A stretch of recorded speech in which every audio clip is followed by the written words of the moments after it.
blocked in the box. Chance for Williams, off the crossbar and in.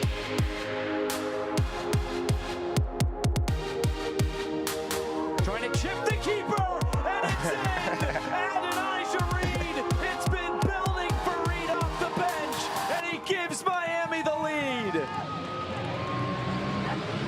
Flipping this in, McFarland will take this on, deflecting in, and Miami strikes first. It's the fullback McFarland to get the goal. Stumbling over the ball, now the follow-up on the shot, and now one deflected away. What a stop there by Sparrow off the ricochet. Martinez, header, Craig! Miami scores! Forbes now, fighting for it. Billy Forbes, fancy footwork, gets it off, and it's in!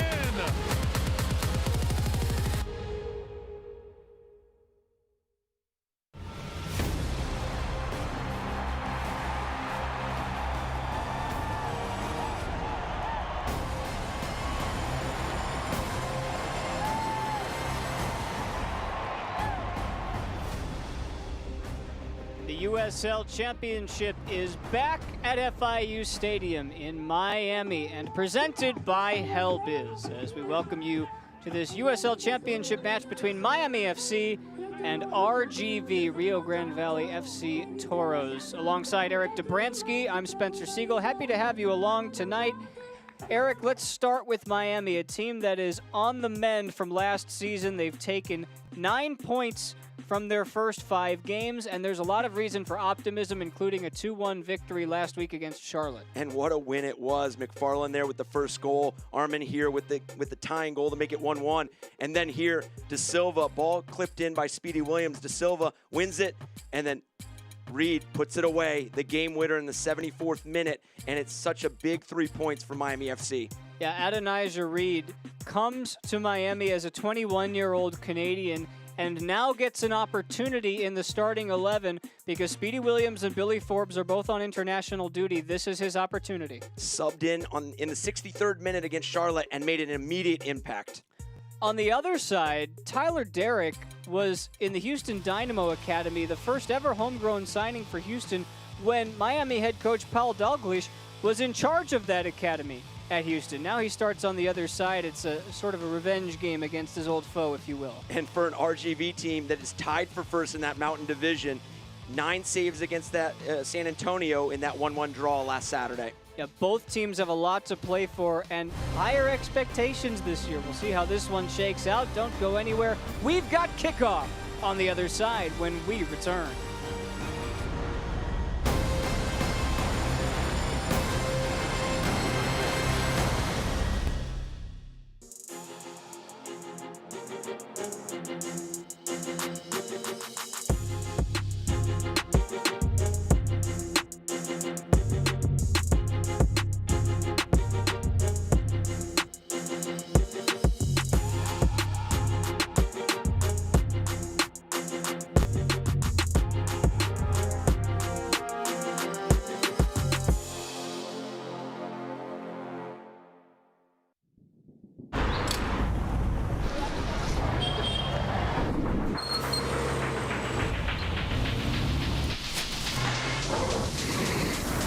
But now, to move forward, to start running again, we have to change. We need to learn to be smarter and lighter, to reach each other in the distance. We will move, run, and ride. But we need to decide how.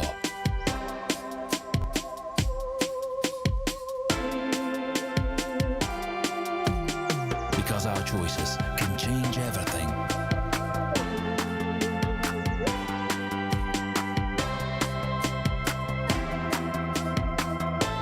We are choosing a new era.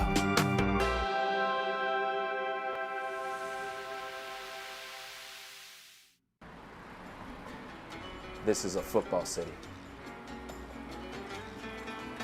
From the grassroots to the turf.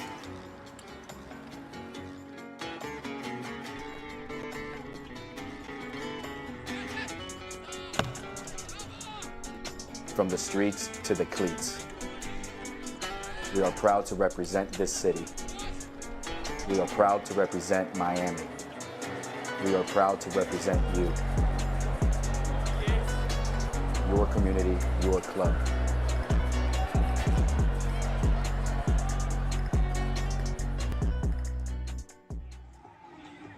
We are just about ready for kickoff. You get a look at our dapper referee crew for this evening's matchup. Jeremy Shear will be front and center. Let's take a look at our lineups tonight, brought to you by HellBiz. It starts with Miami. Typical 4-3-3 setup for them. Talked about Adonijah Reed. Pierre Da Silva also getting the start up top, with Billy Forbes missing off on international duty along with Speedy Williams. And we highlighted Reed, but look for Ariel Martinez to really control the tempo of this game. And Martinez into that 10 slot. Meanwhile, for RGV, it's a bit of a 3-5-2, although, Eric, you say 3-3-2-2 in a sense. It's gotta be something that Wilmer Cabrera sees against this Miami side that he can expose, whether it's the width or those transition moments. But really look for Rodrigo Lopez to be very involved early for RGV. Two sides wearing counteractive jerseys tonight. We are ready to go at FIU Stadium. It's Miami and RGV on a Sunday evening.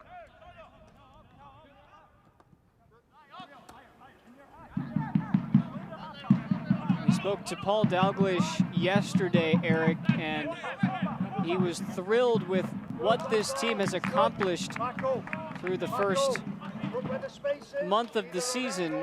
It is a transition, though, going from May to June and trying to maintain that consistency as Miami wins the early corner.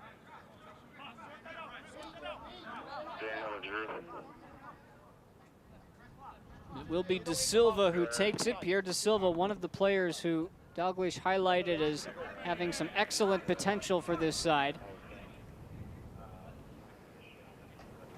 Just 60 seconds in, his outswinger. He was carried away by Carter Manley. Picked up by Reed. Here's Adonijah Reed. Stuck to his feet, and it's another Miami corner in the first minute. And two early corners here for them to see the setup for RGV defensively on set pieces. You can really respond in terms of what runs you want to see moving forward with two early looks at it. Da Silva once again, and again it's Manley. Recycled back by Francois. All the way to Connor Sparrow. Over the top, Sean McFarland. Get organized behind the ball.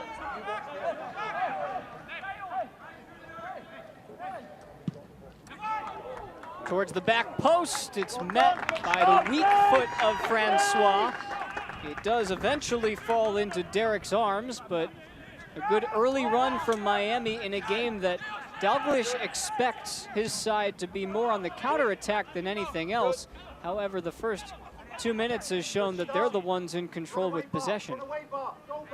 And he did mention that they did need to find a good balance between being that transition counterattacking team and really, as he put it, you know, starving RGV of the ball from the standpoint of RGV is a team that likes to see the ball, be in possession. Rodrigo Lopez, you know, he really likes to run the tempo, but if Miami can find moments where they can keep it through the back, find Ariel Martinez, Akinyoti, Palacios, and find different areas in which they can counter or press, that'll be really what they're looking for, and really, you know, finding that ability to really keep that ball.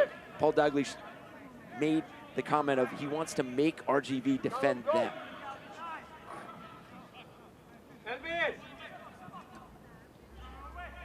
Francois lost it. It's picked up by Lopez in the corner. Brought back to the feet of Cristiano Francois. Well done, Junior! And you could hear it. Paul Dalglish likes those moments where his team can press, when you could see the opponent, and they did it against Charlotte Independence, and they've done it throughout the season, where you have your opponent in those tight corners, and you don't let them just release and build out of the back. You really press them and try to see if you can find another opportunity there. There's a lot of youth to this Miami side tonight. 22-year-old Pierre Da Silva up top, 21-year-old Adonijah Reed to his right. Go on, Dodge. Go on, Bob. Good, well done.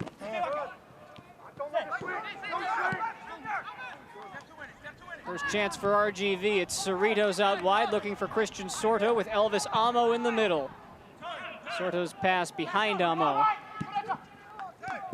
Here's the experienced youth of the 34-year-old Ariel Martinez, who has it dispossessed from his feet. And again, it's Palacios who comes in strong. That's his second foul, and this is Jeremy Shear having a word saying you committed a foul there, you committed a foul here, you do it one more time, you're gonna get a card. Really just a moment where Ariel Martinez was dispossessed, and then Palacios saw the opportunity to maybe win possession and counter.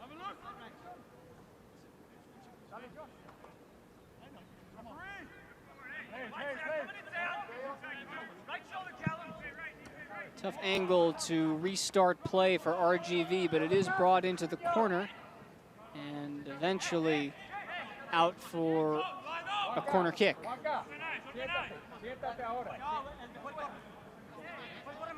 And going back to your point with the youth within this Miami squad and just the newcomers as well, they, you know, Paul Douglas really spoke highly of just how collective they've been, how together they've been, and what professionals they have here, that it's really been a seamless transition, and they're only going to continue to grow and get better.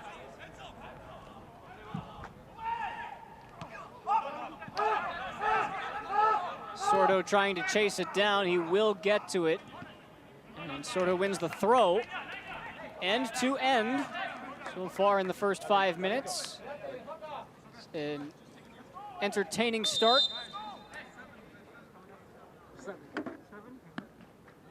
Miami have been good at home so far. 2 wins in their first 3 chances. And an early substitution for RGV. I believe that's Azokar who's headed out, which is a tough break. It is. Juan Azokar out. John Henry Sanchez will be the early addition after Azokar's wonderful bicycle kick goal against San Antonio last weekend. He's replaced by number 17. Yeah, really disappointing from that standpoint of RGV, where you've got to sub such a talented player. Zokaroff had that game-tying goal against San Antonio in stoppage time, and what an unbelievable goal it was. And you know, there's got to be something where he might have felt something in warm-up and let Wilmer Cabrera and his staff know, and really just saw the opportunity to maybe see that first 5 minutes out and kind of get a feel for it. But you're spending a sub here in the first 10 minutes of the match. A chance off of the turnover. The first touch for Sanchez sails over the bar for a goal kick. And that gives us an opportunity to get you to our injury report, brought to you by Atlantic Rehabilitation Center. Not necessarily injuries, but you see 3 players out on international duty as World Cup qualifiers are going on. Billy Forbes for Turks and Caicos, Kyle Edwards for St. Vincent and the Grenadines, Speedy Williams for Jamaica. And it is worth noting a couple of lopsided games, to say the least, for Forbes and for Edwards, both of whom played this weekend, one yesterday and one on Friday. As far as those international games went, Kyle Edwards with St. Vincent and the Grenadines and Forbes with Turks and Caicos, both players were in the lineup for their sides. Both sides lost 10-0 this weekend. St. Vincent and the Grenadines with a loss to Guatemala, and Turks and Caicos with a 10-0 loss yesterday to Haiti.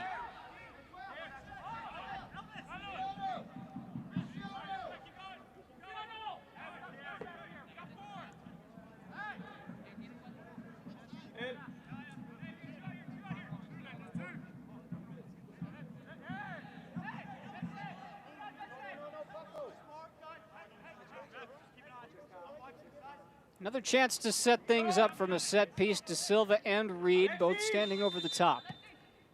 It is De Silva to loft it towards the back post, too far intended for Paco Craig. That gives us a chance to remind you that since 1947, Select has been the leader in soccer ball quality and innovation. Select is the official ball supplier of the USL Championship and many of the elite leagues throughout Europe. For the latest Select products and special offers, please visit selectsportamerica.com.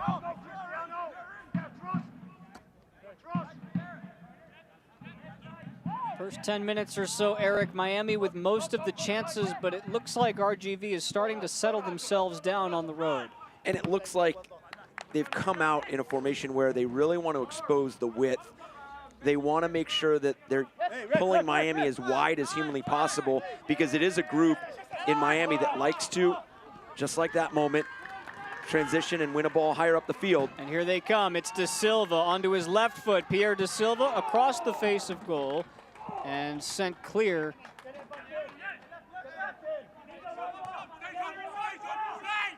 Here they come again. So when you have a team with RGV that's trying to find that width and trying to really spread you out, it kind of takes away the opportunities where Miami can defend in numbers, where, you know, if they're a little tighter, they're a little narrow, Miami has every opportunity to get as many numbers behind that ball and press collectively in those moments they choose. Reed took too long to make a decision. Taken away by Amo and flung forward looking for Ramsey, but brought back down the left flank by Othello Ba. Ba working on Manley. Looking to win the corner. Instead, he sends it goalward, and it took two deflections, first off of a Miami head and then second out for a corner. Job well done by Ba to win the corner. And that's a prime example of what Miami looks to do, because Ba is high already from at the left back position. He's already committed to going higher up the field, transitioning to defending, but Miami wins possession. He's already higher up, he receives, and then Miami ends up with a corner kick opportunity.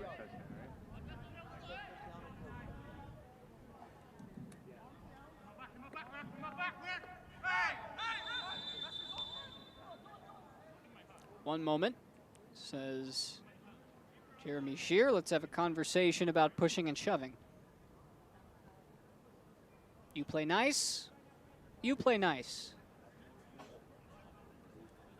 Unfortunately, usually these talking twos are followed by a quick whistle. And more pushing and shoving. Going the other way. See who wins the battle. De Silva, once again, headed clear by Amo, who gets his defensive work in. Craig keeps it in, and then, oh, it stayed in play. Looked like it went off of his arm for a moment. Derek had to spry it free. Headed back in towards Craig. Amo's clearance is half-hearted, but that too will stay in play. Pressure mounting from the Miami side. Miami is certainly in control right now, and you could see it with the amount of corner kicks RGV is conceding right now. Once Miami hits that attacking third, it's a bit of a frantic defensive pace for RGV, you know, picking up marks, picking up runners.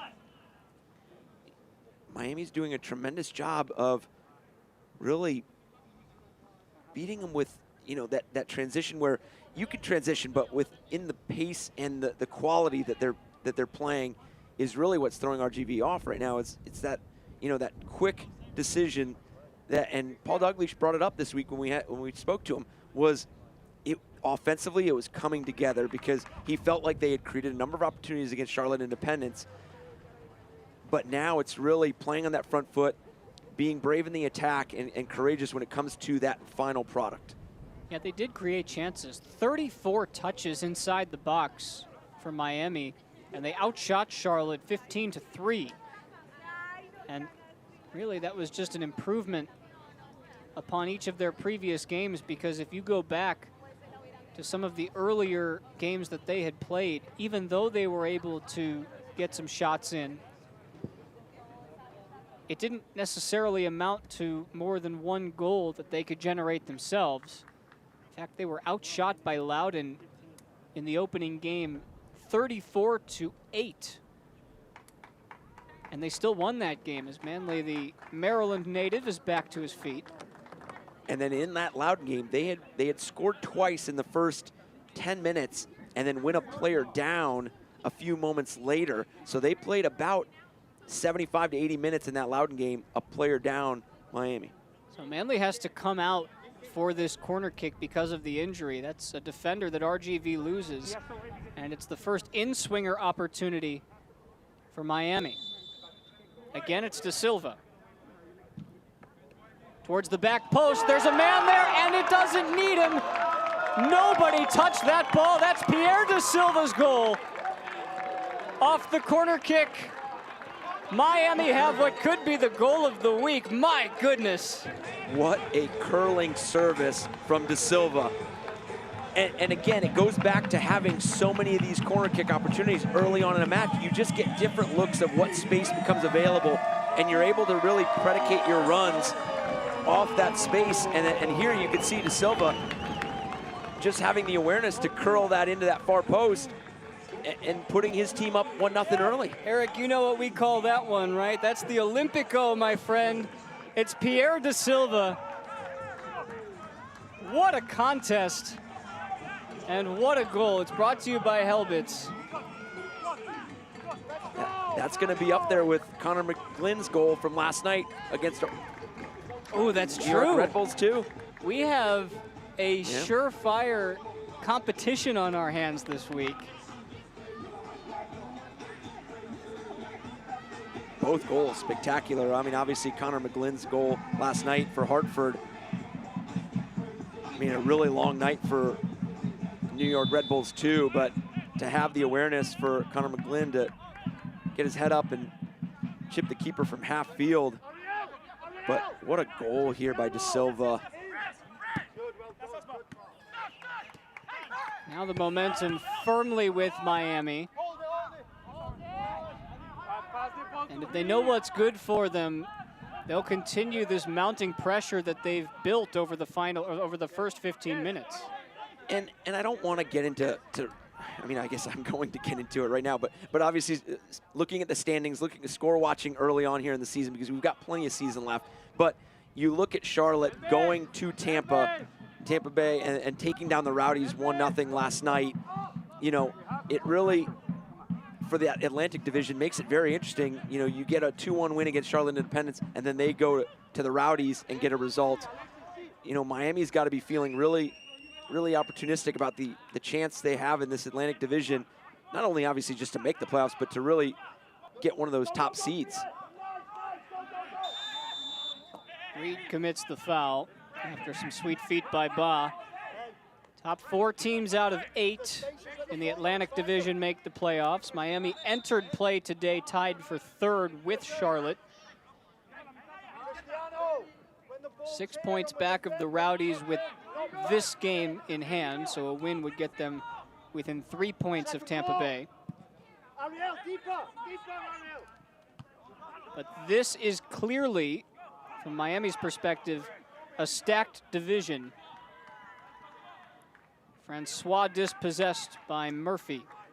And it is, to your point, I mean, Hartford has a tremendous performance last night. They're their lone remaining team in the Eastern Conference is undefeated. And they just have an incredible performance against Red Bulls too. And then you have the Charlotte Independence who gets a... Oh, Amo comes onto it, and Sparrow comes way off of his line, and Amo couldn't get it past him. That was a tremendous opportunity that Amo really squandered. And really good awareness by Connor Sparrow. I mean, that came really quick and really fast in terms of what RGV was able to do. I mean, that was inches from 1-1. I mean, we might need to take another look to see if Sparrow was justified in coming off of his line. And it's always interesting from a goalkeeper's perspective when your team has seen a lot more of possession right now, and we would both say that they're playing on the front foot, Miami is, and then for him to still be engaged in the game here early on with a play like that, I mean, that's really well done by Connor Sparrow. I mean, you almost put this game back at 1-1. Here comes Reed. Just the keeper to beat. Adonijah Reed makes it 2-0. He scores for the second straight week. This one shows off his blazing speed, and the Canadian puts Miami up a deuce. It looks like Carter Manley is the one trying to poke it away from Reed. And it might be Manley that puts this past his own goalkeeper. Well, you might be right. It's hard to tell. Reed gets good pressure. What a ball over the top as well. And it looks like right at the end, Manley looks to poke it away from Reed. But, I mean, credit to Reed. He came on in that Charlotte game and just made an instant impact. Really, the 1v1, his confidence going 1v1, his confidence going into space, and then he gets the start tonight. And we talk about Miami already playing really well and really confident. And then Reed puts them up 2-0. Well, for now, that's Adonijah Reed's goal, but the score remains the same. It's 2-0, and for Miami, their fast start has been rewarded tonight. And that is official. We got word that's an own goal, so Reed won't get credit for it.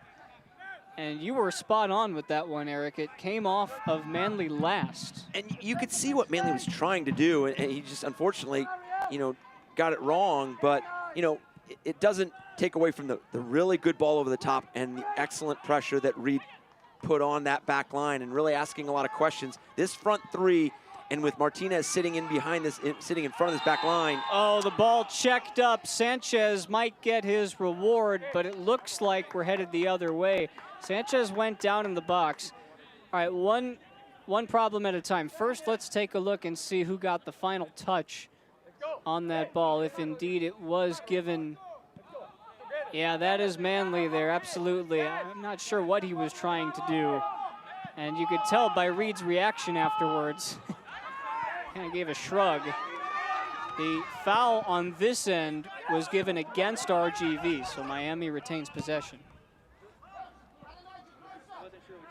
And this has got to be a dream start for Paul Douglas. I mean, his team started out this well against Loudoun and unfortunately took an early red card and had to kind of sit behind the ball and really kind of absorb pressure. But here, you have a 2-goal lead and you are playing at a relentless pace right now. You could see RGV really not able to see possession and really, see the ball a lot. And Miami is turning them over. And then once they turn over, it's about finding that outlet ball, because obviously winning possession is one thing, but they are positioned so well right now, knowing their role and recognizing their role, that initial outlet ball has been tremendous.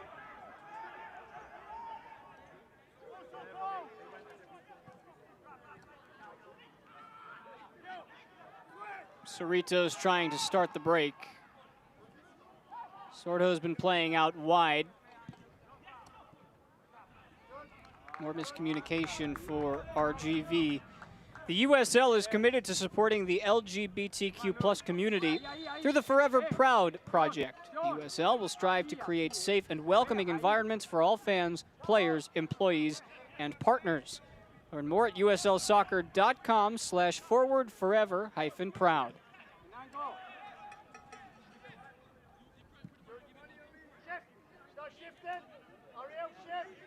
Well, now, Eric, if you're RGV, best case scenario at this point, I think, is scrapping back 1 or 2 here before half. You'd like to start with 1. I think that would give them a big boost heading into halftime. Maybe it can start with this Ramsey cross. It's headed clear and eventually picked up by RGV once again. And you're absolutely right. If you're Wilmer Cabrera and his staff and his team, you want to go in at 2-1 at half, really find yourself cutting into this deficit. But the issue that I've seen so far here for RGV is their inability to attack with numbers. Their attacks have been very isolated. Up until just a moment ago, that was the first ball served in that you saw a collective group inside the 18-yard box. Everything else has been 1v1, 1v2s. So they're going to have to sort that out if they're going to, pull within a goal.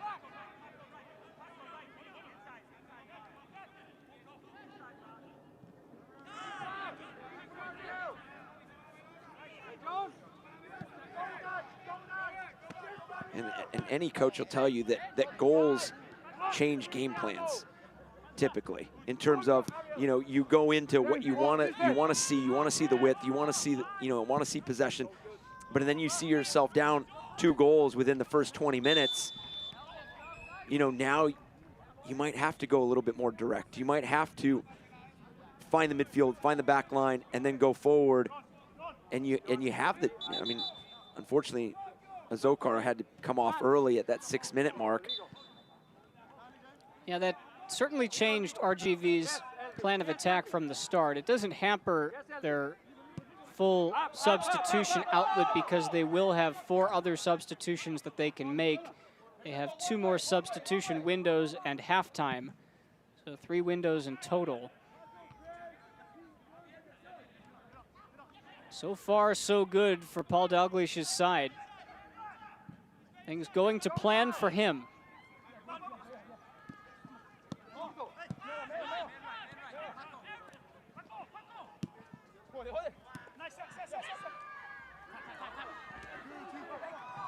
Ba. Bolu Akinyode. Feeding Palacios, who's given space and takes advantage. Martinez slides it out wide for McFarland with bodies to aim at in the box. McFarland backs himself into a corner. Wins the throw. And for Miami, can you find the 3rd goal? Can you put this game, it will in no way end the game, because as we saw with the highlights for Phoenix Rising and San Diego Loyal, not all leads are safe, but a 3rd goal really would take the air out of this game and put Miami in a situation where they could just control it through the back and just see this game out. They are just playing it at a really good pace right now. You could see Philibba here so forward in the attacking half. Oh, Martinez, sweet feet. And then he splits the uprights, but not a moment to rest for RGV. And this is Paul Dalglish's approach. This is what he wanted. He said, we know RGV prioritizes possession. We've seen that they're trying to hold on to the ball. They haven't been as successful doing so. But Miami wants to be in that mode of transition. They want to be aggressive, press the ball, play the game at a high tempo. That has resulted in their 2 goals. Here's the substitute, Sanchez. Looking for Ramsey, back towards the middle. Picked up nicely by Craig, who directs traffic forward. Here comes Miami again. The 34-year-old Ariel Martinez, former FC Tulsa man. He can pick out Reed. He finds him. Adonijah Reed around the keeper. Still work to do. And it scuffs off the side of his foot. In the build-up and the run, Reed got so many things right, and unfortunately just does not get this finish where he wants it. I don't know whether he was looking back to try to get a service off because he had taken himself away from goal a little bit. But the issue that RGV is having now and going to continue to have is where they're losing possession of the ball, because you can be a team that wants to see possession like RGV, but if you lose it while you're getting expansive and you're really, you're finding wide areas and space, and then your team loses possession, that just leaves a lot of availability for Miami to counter. And you could see it there with Ariel Martinez. Once he broke free, he had 15, 20 yards, and then Reed was able to, continue his run off that left side. You can't take your eyes off of Reed right now. Paul Dalglish, familiar with him, had him when he was in Ottawa, and he said we didn't want to overload him in the preseason. He's playing behind the likes of Speedy Williams and Billy Forbes, so this is the opportunity while they're on international duty. Reed, who's from Canada, spent last season in the 2nd division in France.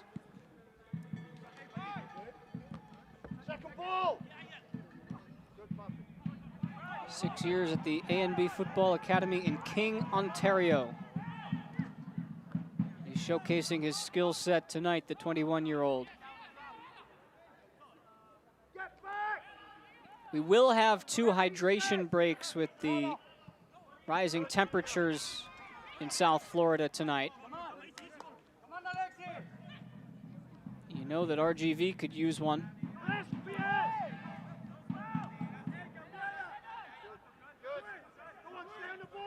And to reinforce it, this game has got it's a lot of time left.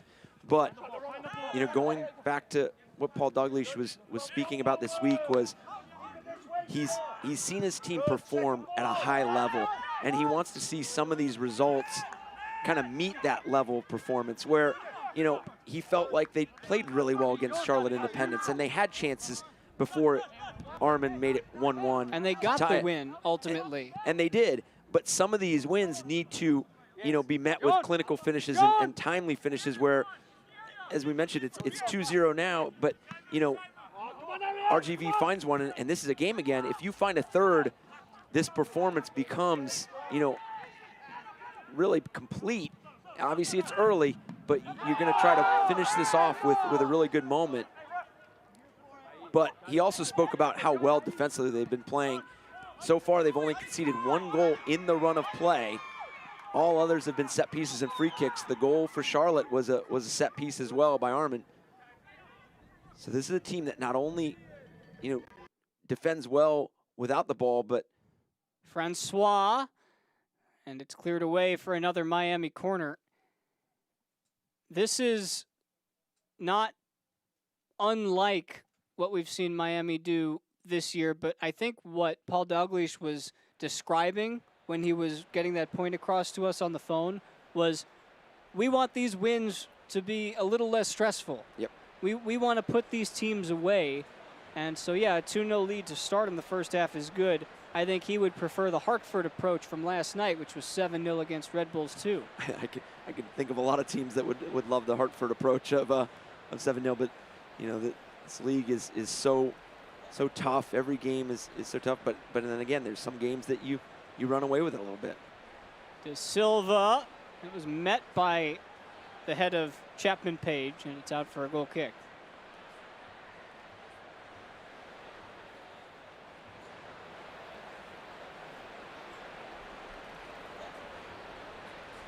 All right, let's take a look at what Miami has done recently. But first, recently, Miami FC was able to give their academy players an experience of a lifetime as they faced the U19s.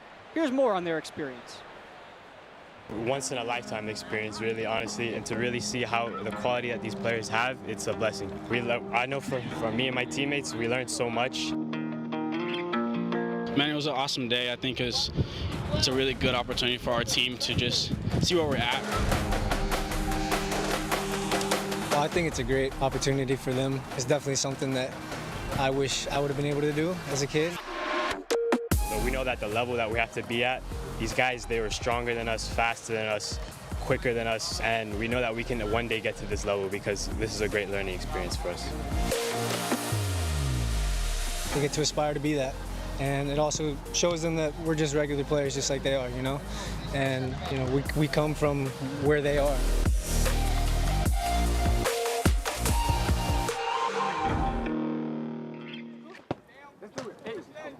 Bransky is to my right. I'm Spencer Siegel. We foray through this first half, Eric, and Miami in control. You've talked about RGV needing to get numbers forward in order to facilitate real chances. If you're Miami, you don't change anything, right? You don't. I mean, I think if you're Paul Dalglish, sounded reserved. I mean, I think you change how you know, you definitely want to find that third goal. So you change, you want to be clinical in front of goal. You change how Paul Dalglish talked about those decisions in that final third. So really just being decisive is probably where you want to work towards for Miami. I mean, and it's tough to say because they're already up 2-0 on a really good RGV team. But just adding that decisiveness, you know, to that final third, you could see that on the dribble with Reed with that ball played in by Ariel Martinez. But for RGV, you're having possession through the back, through, you know, through Derek.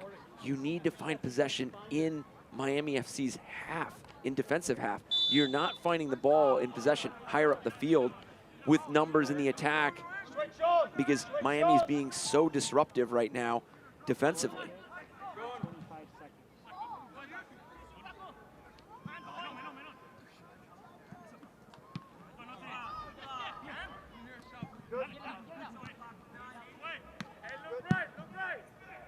Lopez spears it out wide for Sordo, who brings it under his spell. He's got Cerritos to his right. The former Loudon man, Sordo, wins the corner.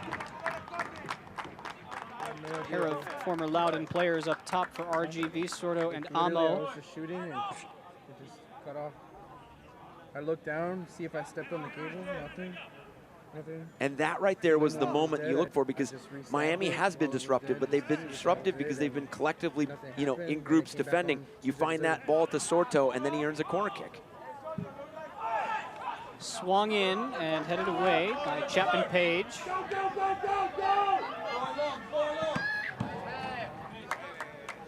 We need to get back quicker. Fans, the Eastern Conference takes center stage when the USL on ESPN continues on ESPN Deportes June 15th. That's a Tuesday. It's a clash of Midwestern powers as Indy 11 look to continue their hot start, welcoming perennial playoff contenders Pittsburgh Riverhounds SC. Catch the pair of beasts of the East on Tuesday night with kickoff scheduled for 8 p.m. Eastern on ESPN Deportes. Eric Dobransky will be speaking all of the Spanish he knows. It'll be a short broadcast. It'll be not much to cover.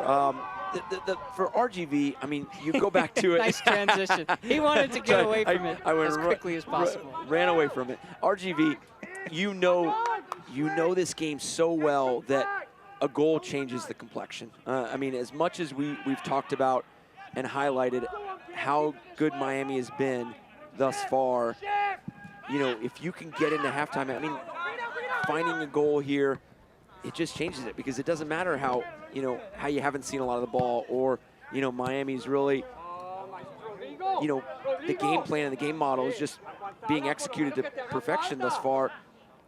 A goal brings you back in, and it changes the game. You know, I think one thing that's worth mentioning is playing on the road is one thing. However, playing on turf is an entirely different beast, because all 5 of RGV's games to start have been played on a regular grass pitch.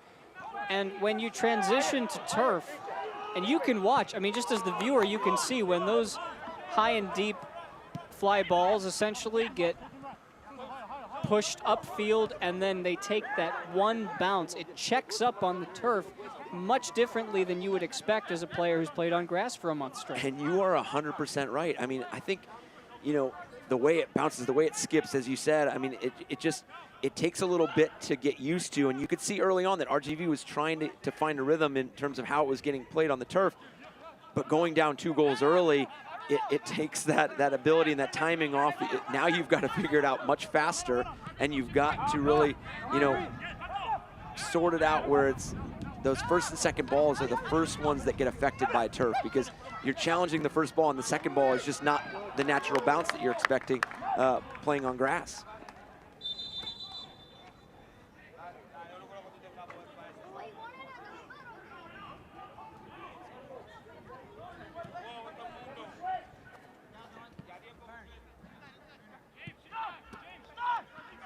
Palacios and Akinyode. Up. For the first time, we see Miami comfortable with a little bit of possession, nursing this 2-0 lead to the half.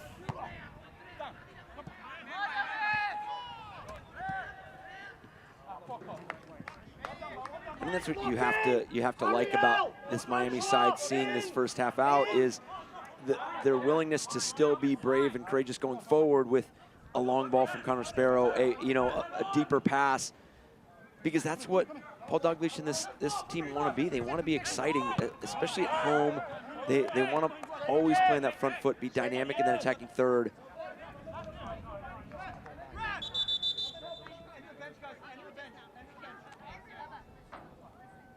It's a renewed energy this season for Miami. They did not return a single goal scorer from last season.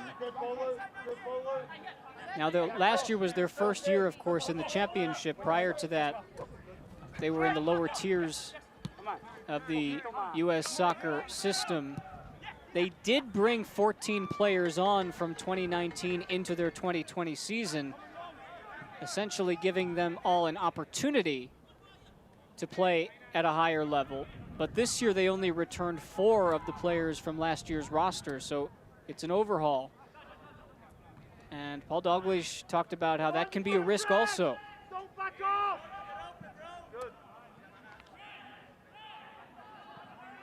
So far it's paid off. Adrian Dizpe, forward for Rodrigo Lopez. Out wide for Ramsey.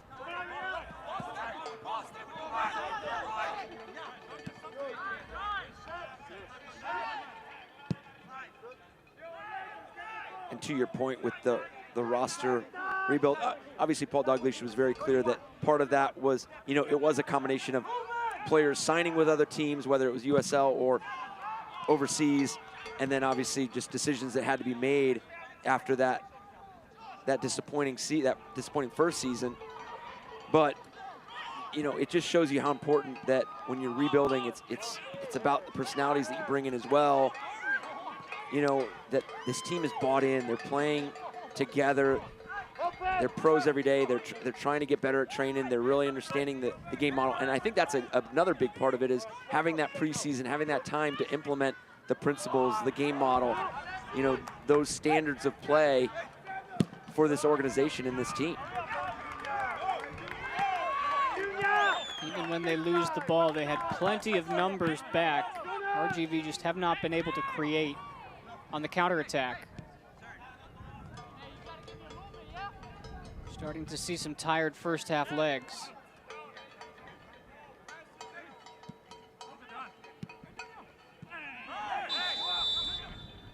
That will go Miami's way.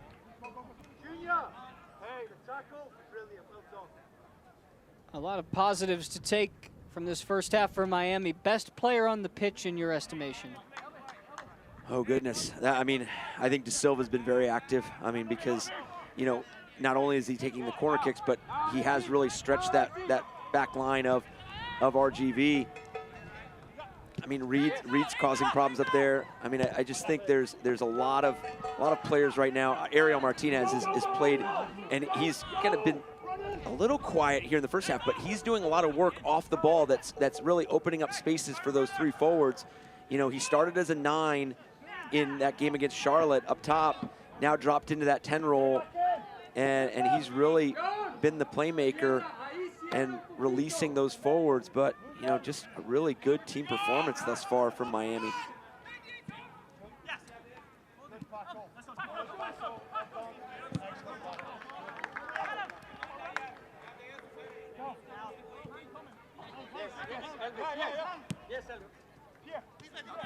Akinyode. Ba flicks it ahead for De Silva, who's met by Manley. Switched by Lopez. To add to your point as well, Akinyode and Palacios are doing a tremendous job of working up and back, really working box to box almost, where they're helping win the ball back, but as soon as possession's lost by Miami, they are recognizing their role and finding their spaces right away, that RGV is not able to find those spaces and counterattack or find really positive possession for themselves. See if they can create here. Sorto is sprung by Ramsey. He's got space to work with. First touch was a little heavy, and Miami will concede the throw.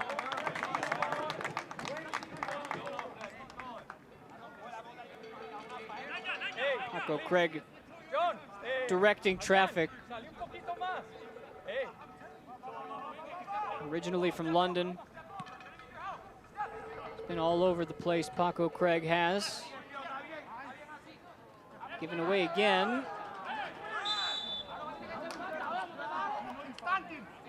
Craig has had an interesting path to where he is today. He signed with Miami this January.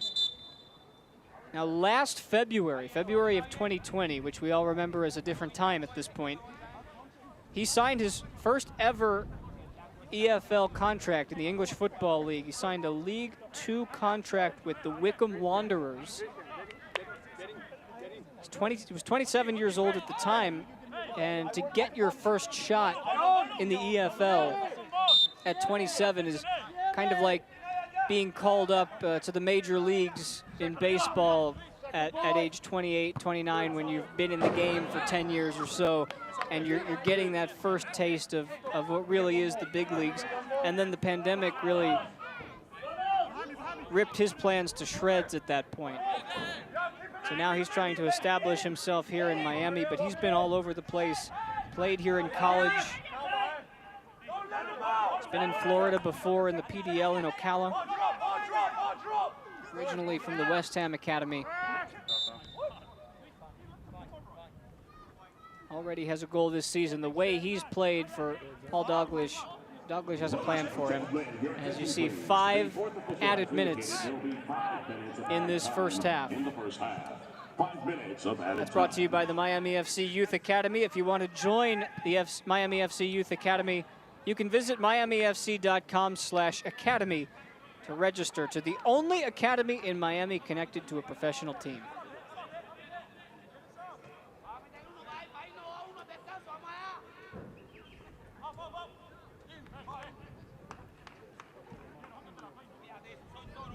They've had so many key additions for Miami, and they're a team that you look at, and they were built to play this style of play, to have this identity, and really they look like a team that could be, continue to be dangerous and continue to grow on the attacking side. And then, like Paul Dalglish brought up, giving up only 1 goal in the run of play thus far, and all others have been on set pieces and corners. I mean, that just shows a team that's bought in defensively, and that attacking side and scoring goals, and being clinical in that attacking third, that just comes with time as well.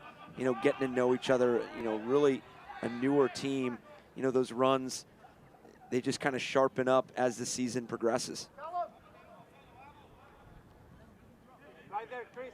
Miami started fast in this game. They were rewarded in the 15th minute with the Olympico goal from Pierre da Silva. In-swinging corner kick from the far side. Didn't touch a soul until it hit the nylon. 4 minutes later, it was Carter Manley's own goal that made it 2-0. It was Adonijah Reed that put on the pressure that led to the goal. RGV do have a corner. They can try and make something of the end of this half to salvage a goal. Time to send bodies into the box.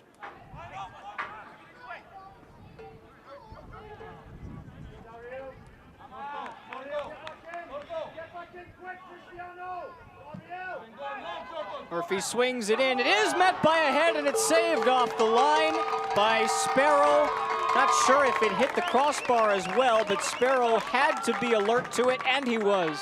And you talk about the key additions, and Connor Sparrow being one of them, gets the slightest of touches here to put it on the crossbar. What a save, what a timely save as well. Taking your team, keeping them at 2-0 right now. Obviously they have another corner to defend here, but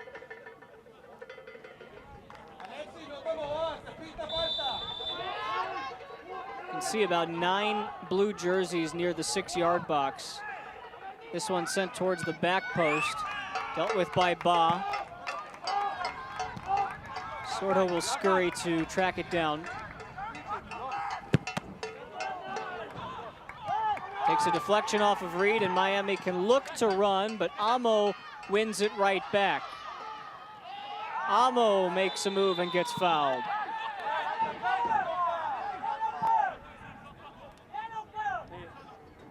Wait, 2 big chances for RGV in this game. You go back to when it was 1-0, that 4-minute stretch before Miami got their second goal. Elvis Amo was in clear on sight, on goal.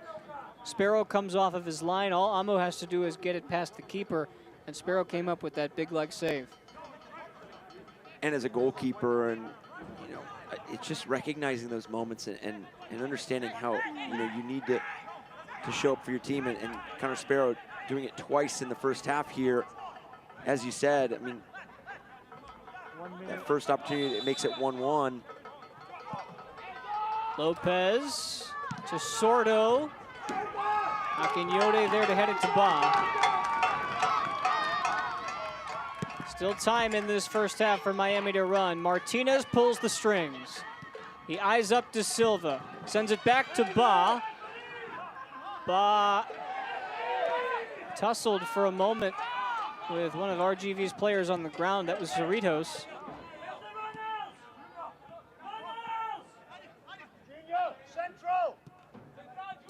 Reed, Martinez, nobody there. Martinez and De Silva just on different pages there, but you've got to like how high up Othello Baugh is finding himself. You had Sean McFarland with the first goal against Charlotte Independence, their right defender, and then now you have Othello Baugh, their left back, really finding higher space. That'll do it for the first half. A dominant 45 minutes from Miami FC. They lead it 2-0. The Olympico from Pierre De Silva. The own goal by Carter Manley. And 45 minutes from 3 points for a team that looks the part tonight. It's the Macron halftime, and when we come back, we'll show you some highlights from around the rest of the USL, including the 7-0 victory for Hartford and the stoppage time 2-goal comeback for Phoenix Rising last night. We've got a good one in store, and so far it's fit the bill. Halftime at FIU Stadium.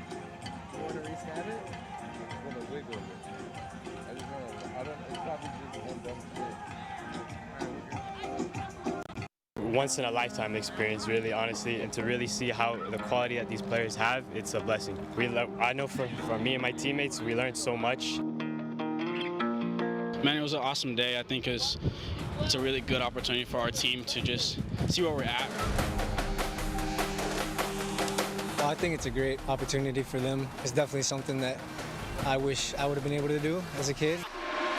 But we know that the level that we have to be at, these guys, they were stronger than us, faster than us, quicker than us, and we know that we can one day get to this level because this is a great learning experience for us. They get to aspire to be that.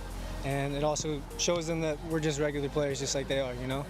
And, you know, we come from where they are.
Halftime at FIU Stadium, Miami FC and RGV. Along with Eric Dobransky, Spencer Siegel here with you. This halftime is brought to you by Macron. Shop the new 2021 Miami FC Macron jersey collection at miamifc.com. How about a look from last night's action? Starting in the early evening, Hartford Athletic, New York Red Bulls 2. Hartford would score 7 goals, the most in franchise history. Danny Barrera had 3 assists and a goal himself, Juan Obregon had a brace. Preston Tabor-Tataka had a brace. Connor McGlynn with a wonder goal. And it was all clicking yesterday for Hartford. And really, and the turning point was right before the halftime break. It was 1-0, and then Hartford goes on a spell where they score 2 goals within 1 minute in stoppage time right before halftime. Yeah, 6 goals for Hartford coming within a span of 25 minutes. This, the Obregon's second goal that made it 3-0. And then 4 would come in the form of Danny Barrera, the technical quality of Barrera. You know what he can do. But here was the goal of perhaps the week, Connor McGlynn from long range. Such incredible awareness. You win the ball at midfield, and then to have your head up and know the goalkeeper is off his line is incredible. And then Ataka with his first of 2 goals off Danny Barrera set pieces. And again, it was just all Hartford all night, even in a game where they were outshot and outpossessed. Yeah, Hartford 5 points back of Tampa Bay for first place with 2 games in hand. Meanwhile, Red Bulls have lost 3 straight. And then we had the game of the night, late night action in Phoenix. San Diego Loyal Phoenix Rising. Miguel Berry back with the squad, and Landon Donovan's side off to a flying start in the first half thanks to that rocket. And what a strike by Miguel Berry. And both finishes from San Diego Loyal coming from distance and extremely technical and accurate. And they go up 2-0 here on the Blake goal right outside the 18-yard box, assist by Martin. And you think this goal comes in the 71st minute. You think the game is done? Not so fast. Yeah, not quite dusted. They forgot the dusting part. Phoenix storming back, second half stoppage time. 91st minute. They had 32 shots in this game, only 3 on target, and Santi Moar had 1 of them. 97th minute, Joey Calistri, 2-2. Just incredible finish by Phoenix Rising. Heartbreak for San Diego Loyal. They had played so well throughout the match, but there in stoppage time, they find the equalizer. Puts Phoenix at the top of the table in the Pacific. And San Diego have some problems. When we come back, we've got highlights and stats from this one. Don't go anywhere. We'll be right back. I wasn't going to let anything get in my way of achieving my goals, which were to be a professional soccer player. So the first opportunity I got at preseason, when a teammate asked like if I was dating a girl or something, I just came out to a bunch of my teammates at dinner and said, no, I'm gay. All I needed to do was that one time, because then I didn't lie. Your sexuality should never limit you from playing the sport you love.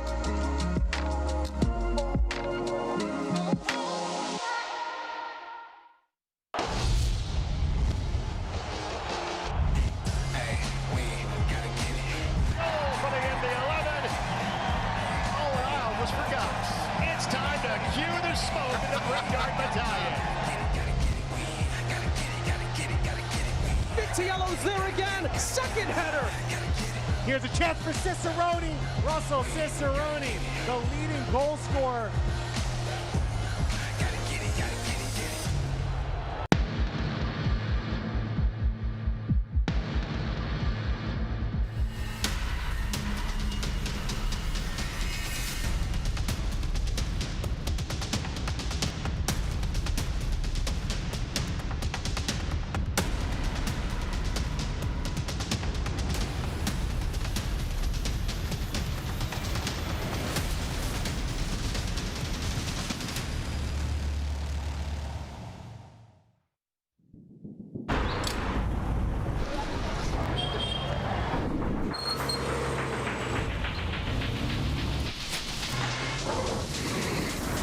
But now, to move forward, to start running again, we have to change. We need to learn to be smarter and lighter, to reach each other in the distance. We will move, run, and ride. But we need to decide how.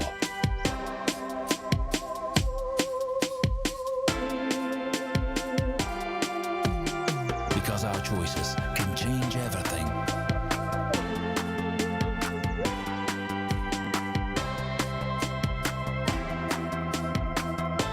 We are choosing a new era.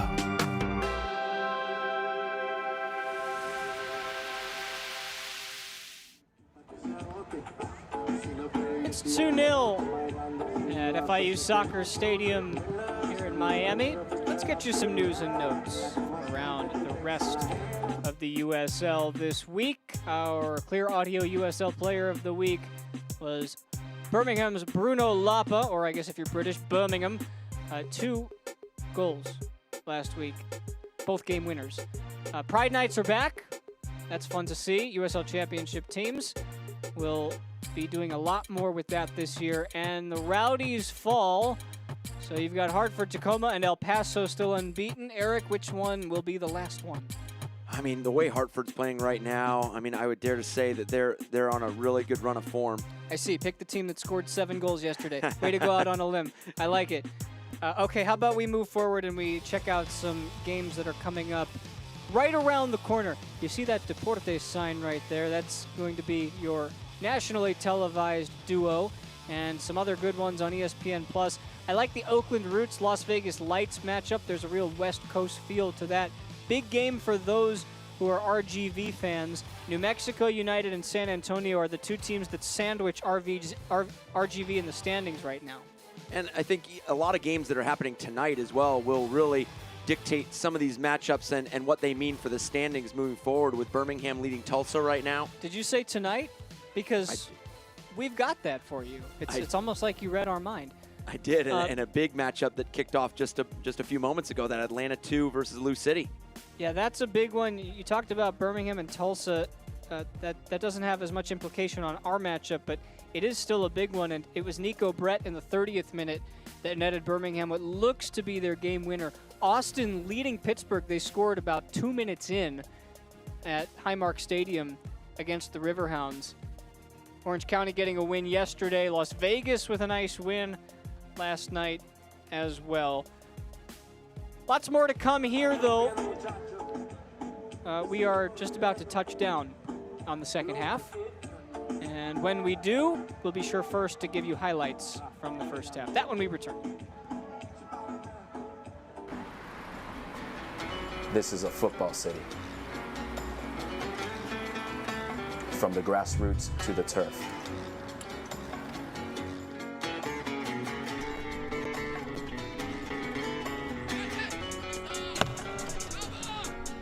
From the streets to the cleats. We are proud to represent this city. We are proud to represent Miami. We are proud to represent you. Your community, your club.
Second half is mere moments away, but first we need to show you how we got to this point. 2-0 our score. Let's get you the highlights from the first half. Eric, Miami started hot, and the first goal coming off of Pierre Da Silva's brilliant corner.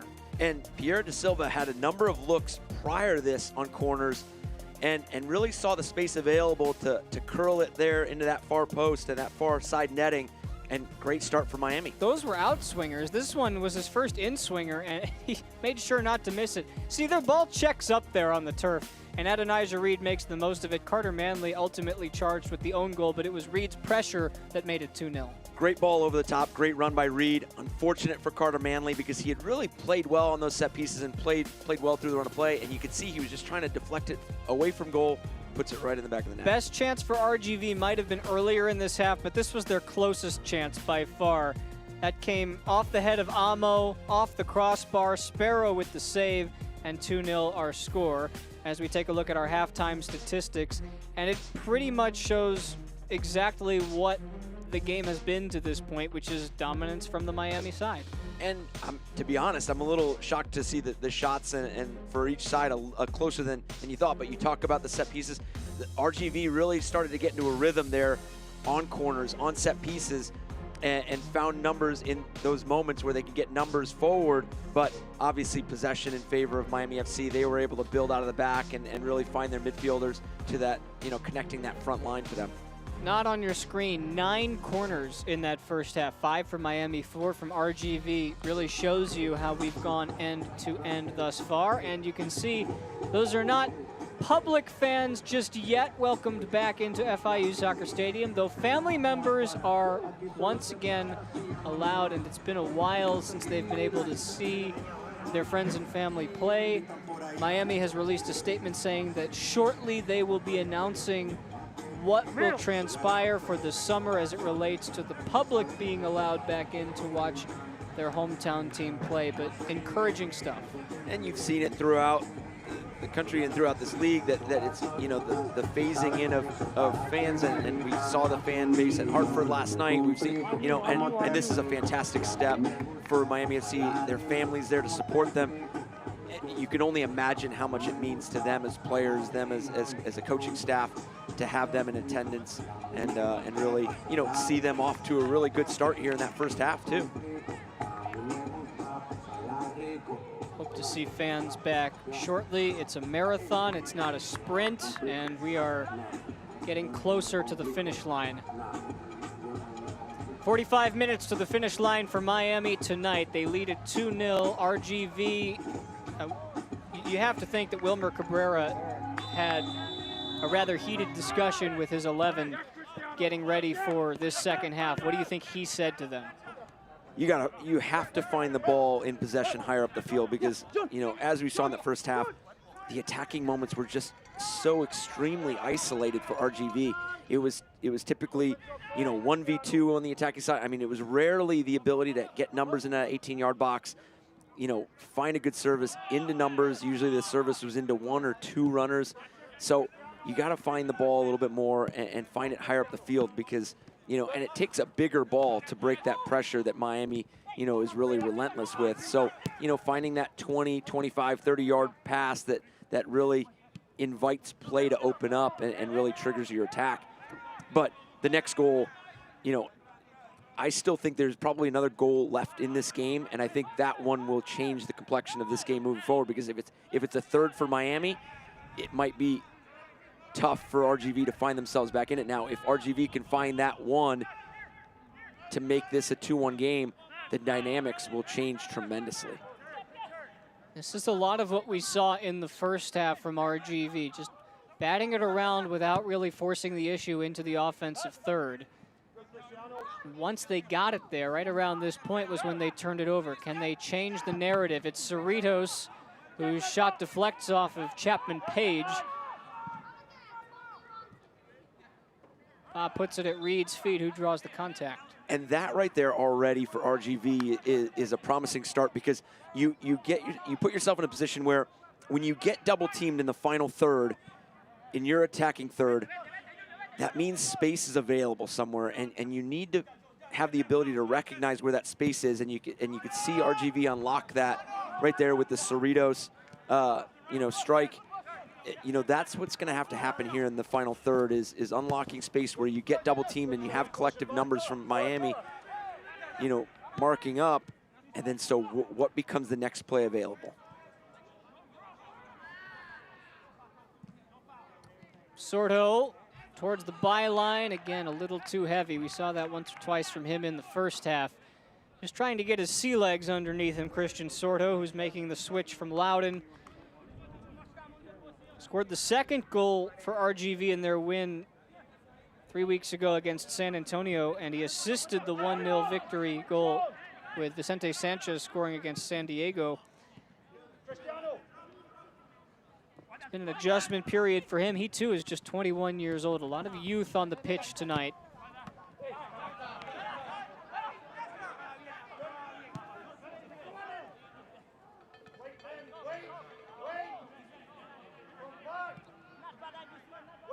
Sort of one of two Maryland products along with that man on the ball, Carter Manley.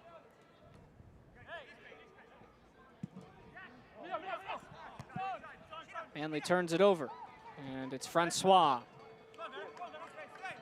McFarland. He's got no support.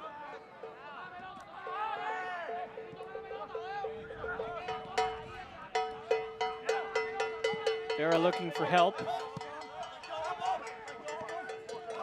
Amo holds it up nicely. As you said, Eric, a promising start thus far for RGV. A team who already have 3 wins to their name this year. Salvaged a draw against San Antonio last week with Azokar's beautiful bicycle kick.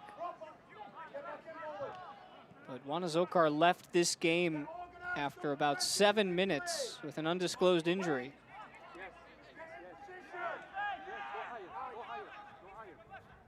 And it's an RGV team that is really trying to find their attacking form as well.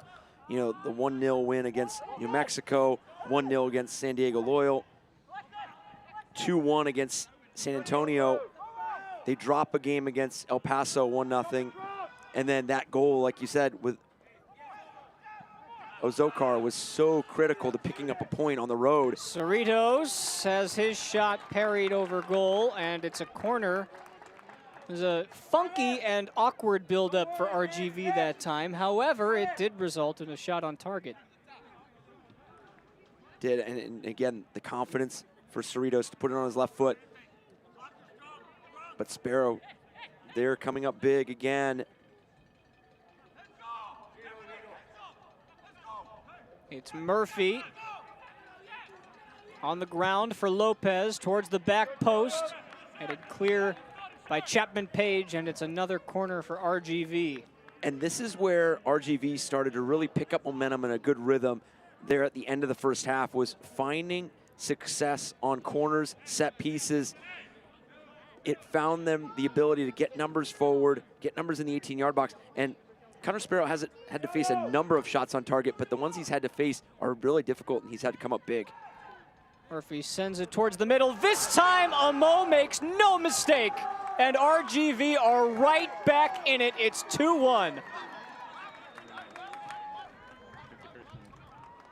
And that is the moment that RGV was waiting for. You saw it there at the end of the first half. They started to really feel good about the runners and the space that was available on these corner kicks. And there you have Amo go up, win the header, and finding it past Connor Sparrow. And you talk about the dynamic of this game changing. You forget that first half, and now it's a 2-1 game. He didn't play last week against San Antonio because he had picked up 2 yellows in the game against El Paso as Francois hits the deck. They missed him against San Antonio despite the draw. But he is a goal-scoring machine. That's his second of the season. Amo had scored earlier this year in their 1-0 win in the season opener against New Mexico. That came off of a deflection. That was really his third chance tonight to put it into the back of the net. And now, the aggression that RGV have come out with to start the second half has been rewarded. Miami need to respond. And I think we would both agree that Amo was a player that you and I spoke about before. We didn't highlight him necessarily in the broadcast, but we spoke about him before because we've seen him through his time through the USL, and we knew he was a player that could be dangerous, along with obviously Sorto, Rodrigo Lopez. So, you know the potential to attack, and get this game back in hand is there, and obviously a great start to the second half, and that's a player that we wanted to see on the ball a lot more here in the second half, and I know they do as well. You saw the hold-up play a little earlier in the second half with Amo, but then they're able to convert on that set piece. Oh, and he wins it back here. Can RGV make something of it? Cerritos dispossessed by Ba. He was one of Loudoun's main threats last year, was Amo. Didn't have as many opportunities because Loudoun, a young side, rather inexperienced, had some tough competition against the likes of Pittsburgh, a reinvigorated Hartford team last year, and yet he still managed to make his mark. He scored 3 goals in 3 straight games last year. He had a rocket of a goal against Hartford. Now with his new side starting to establish himself, and a chance again for RGV. John Henry Sanchez looking to slip in Lopez. He'll take it on himself, and Sparrow got enough of it to keep it out of the net.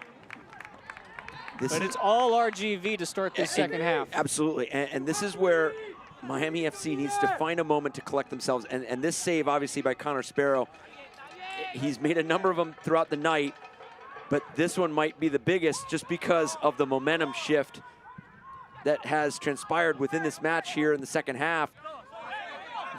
That's a save that, you know, you're already kind of awoken from giving up that goal, you know, for the Miami FC side, because you really dominated the first half, and now you have to be awake because you just gave up a set piece goal. Again, going back to Paul Dalglish's point where it was a set piece goal, not in the run of play. There you almost give up a goal in the run of play, and Connor Sparrow saves it. You need to collect yourselves as a group, backline, midfielders, the front for Miami, and stay composed and try to get this momentum back on your side.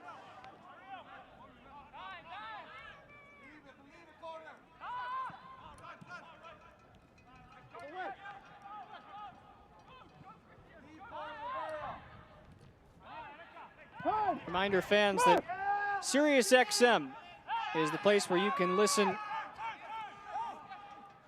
to everything USL. Now through June 8th, you can listen free, catch 24/7 soccer, including the USL All Access show every Tuesday at 7 p.m. Eastern on the SiriusXM FC channel 157, plus hundreds of channels filled with entertainment. Download the SiriusXM app to hear it all free. Go to SiriusXM.com/freekick to learn more.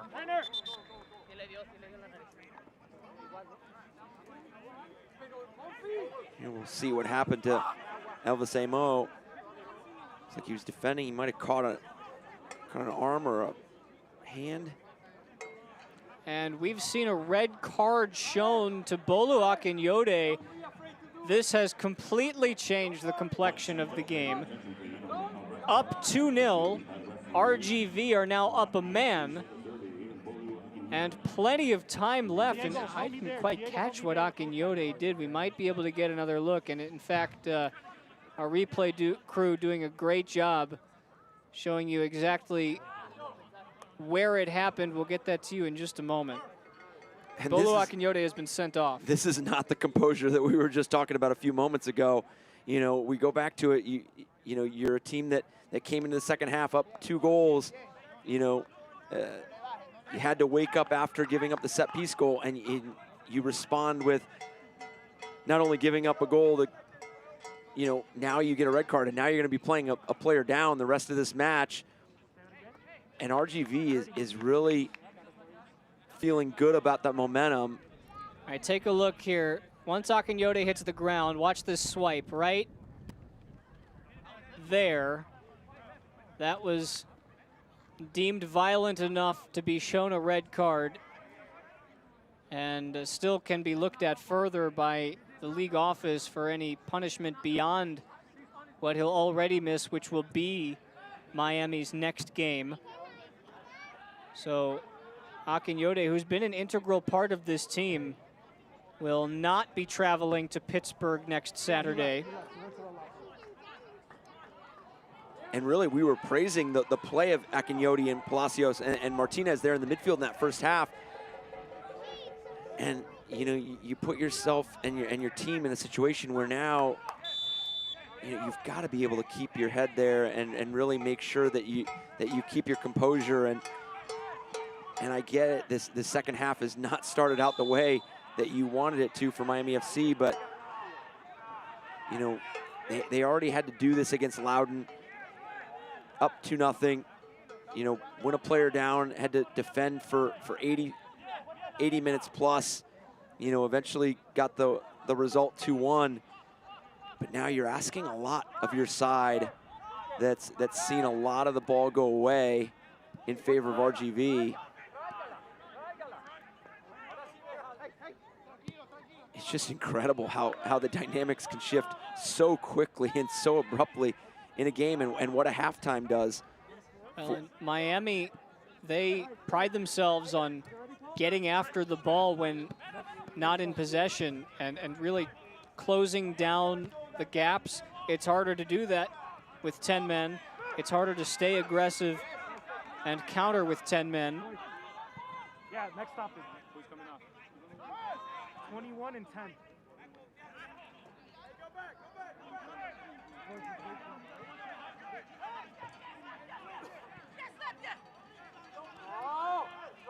And then that showed against Loudoun when they went up 2-0 against Loudoun. They were pressing the ball. They were high. It's a high tempo. They went up 2 goals early. Look out, Cerritos. He'll take a shot. Just wide. And then towards the end of that game, they had to drop back. They had to get numbers in behind, as we can see subs coming in for Miami. Yeah, so Janos Lubit will come in for Reed, who showed himself well tonight, and Ariel Martinez put in a solid hour shift, but the 34-year-old will be replaced by Baggio Casira, who makes his return to Miami, his 3rd stint with the team, first in the USL. And Luba, the German,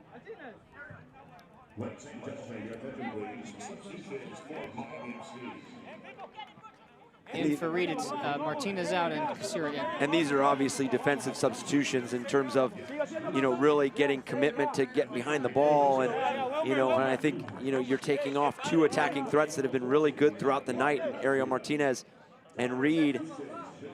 And to your point that you were just making a few moments ago, it just changes the complexion and changes the way that Miami's going to have to see this second half out.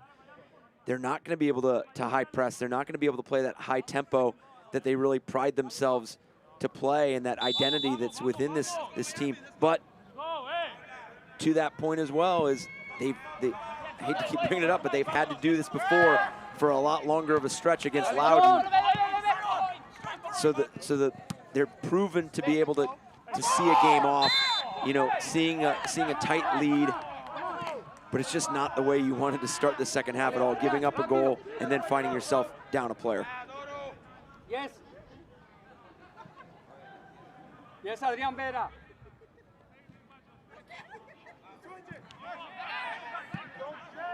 Come on, pay attention to your body.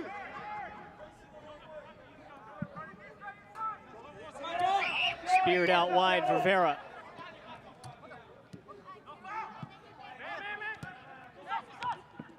Clipped in. Amo looking to chase it down. Can he get there? Goal kick.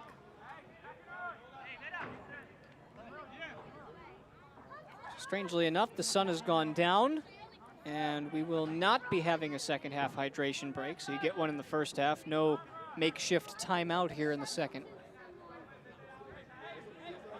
At this point, Miami is the one that can use the break.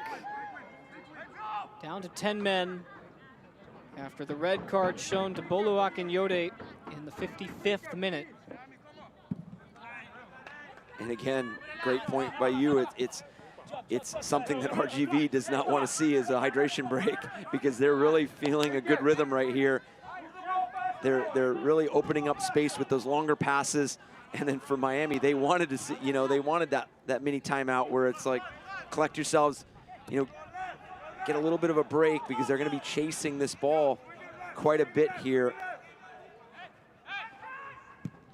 Dispe Looking to go over the top for Vera, who keeps it in. You see that ball check up, but Vera was in an offside position. Flag goes up.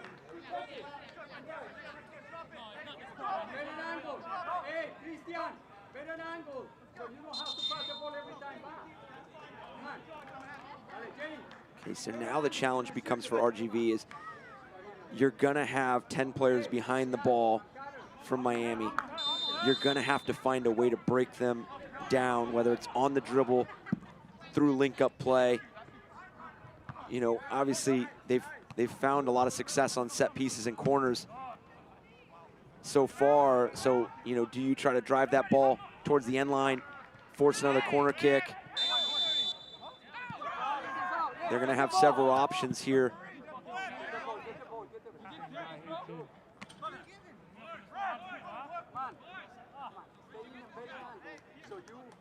Miami had 57% of the ball in the first half. They've seen just 23% of it here in half number 2, and that number is not expected to go up anytime soon.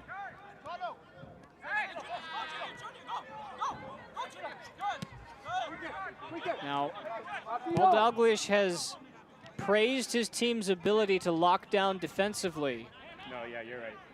And though he said to us he wants his side to be an attacking threat, that doesn't appear to be an option at this point, especially with a lead. He said he wants to be the one yo-yoing up and down on the sidelines, celebrating every time his team gets a goal. He did that in the first half. Can Miami make a run without the aid of numbers? Here's Lubid, the substitute. He gives it away.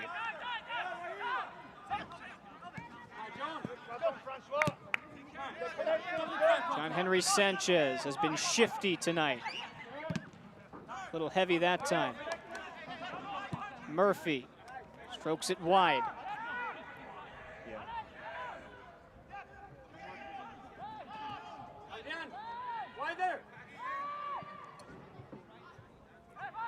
Ramsey, Murphy, clips it in, looking for Amo. Come on, get the ball. Miami's defense holds up. And there's two additional thoughts to Akinyoti's red card here is, you know, unfortunately for Miami and Paul Dalglish, you're not going to be able to see, and this is going to be a second, you know, game that they've received a red card, that they're playing a player down, is those are moments that you're not able to see your team play that attacking style that you want to see them play. Like you just mentioned, they want to be going up and down the field. They want to be pressing. They want to play at a high rate. Now you can't, and so you lose that ability to get your offense clicking and really firing on all cylinders, you know. And then the flip side of that is you're getting moments and situations where, you know, there can be times later in the season where you need 3 points and you need, or a point, and you go down a player, and you know now from these moments, you know, this game's not over, but the game against Loudoun, that you can see games out. Cerritos, Amo, 2-2! RGV makes the impossible look routine. They've come back, and they still have a chance to win this thing. Just as I'm saying that they're trying to see this game out, great ball played in by Cerritos, and again, Amo is there, and he's just been so active. Now here, the second goal in the run of play that Miami's given up throughout the season, not in this game, but he's been such a difference maker. And going back to that first half, we just did not see him in the attack or in the run of play at all. And here in this second half, he's been involved in every build-up, every play, whether it's holding it up, whether it's peeling off and dragging a defender wider.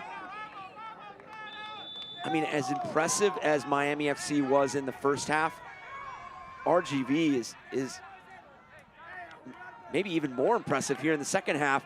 And now this shifts to, can RGV find the third one and leave here with 3 points? What a turnaround for a team that looked lost in the first half. Here they come again. My goodness, Cerritos. It's left at the back for Murphy, who scuffs it. But now it's just rinse and repeat every time. Here come RGV. It is, and for Miami, you're going to want to try to pick your moments where you could transition and counter.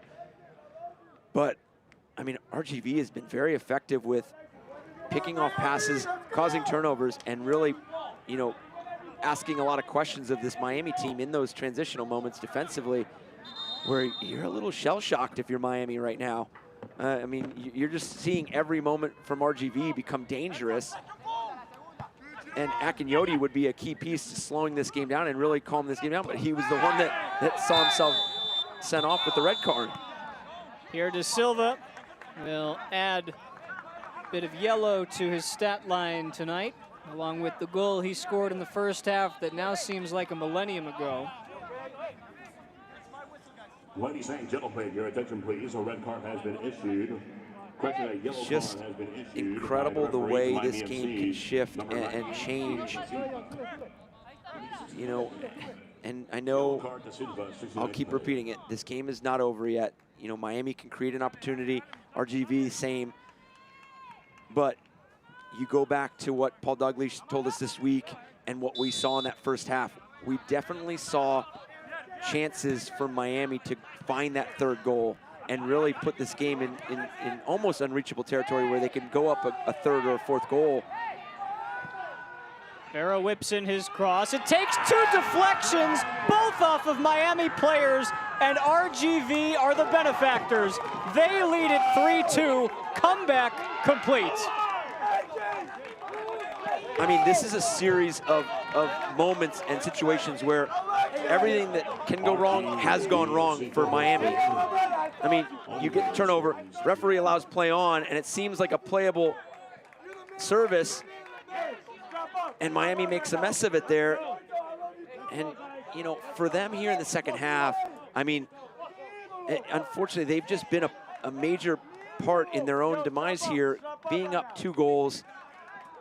You know, yes, RGV finds the early second half goal to cut it to 2-1. But even then, we were talking about just finding that calm and finding that, you know, that ability to maybe slow the game down, get composure, and then just a few moments later, the red card. And then since then, it's just been, as you mentioned earlier, a wave of RGV attacking and really, you know, pushing Miami to their own end. And now Miami's going to have to stretch themselves a little bit, because now you're not tied 2-2. You're not up a goal. You're going to chase this game a little bit. Look, we've watched a lot of soccer, all right, and we know that any game that's within margin, in this case a 1-goal game, is gettable for any team regardless of how many players are on the pitch, as we see substitutions being made for RGV. Juan Kuzain will come in, and this is a bit of an offensive change, and that's the point I was about to make, Eric, which is anything can happen. RGV have gotten 3 goals in this second half. Why stop now? Go look for your 4th. Completely right. I mean, it's just like we were talking about in the first half for Miami, is like find that third, find that goal that really, you know, it won't put the game away, but it really puts that in the mindset of RGV is like, now you have to overcome 3 goals. You have to score 4 goals to win, 3 to just to find it level. And you're absolutely right with RGV. Go find this 4th goal, you know, because you already have a Miami team that's really, you know, down. They're not able to find a rhythm. They're not able to connect. They're not able to play to their identity and their strengths right now. Down a player. Jashawn Anglin will come in for Miami. Paul Dalglish wasn't expecting to have Anglin in the squad this week. He was supposed to be with the Jamaican senior national team, but he had problems with his papers making the trip. So Miami got the stroke of luck. Tough luck for Anglin as he comes in for De Silva. A couple of other changes for RGV. Kuzain for Cerritos, and Camden Riley has checked in as well.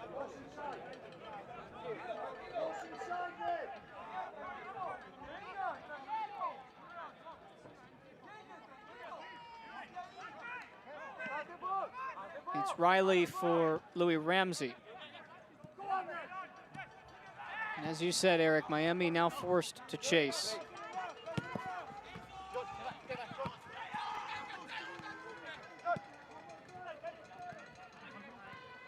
Sanchez been a spark plug since coming on. He came on in the 7th minute for Azokar. He's been everywhere.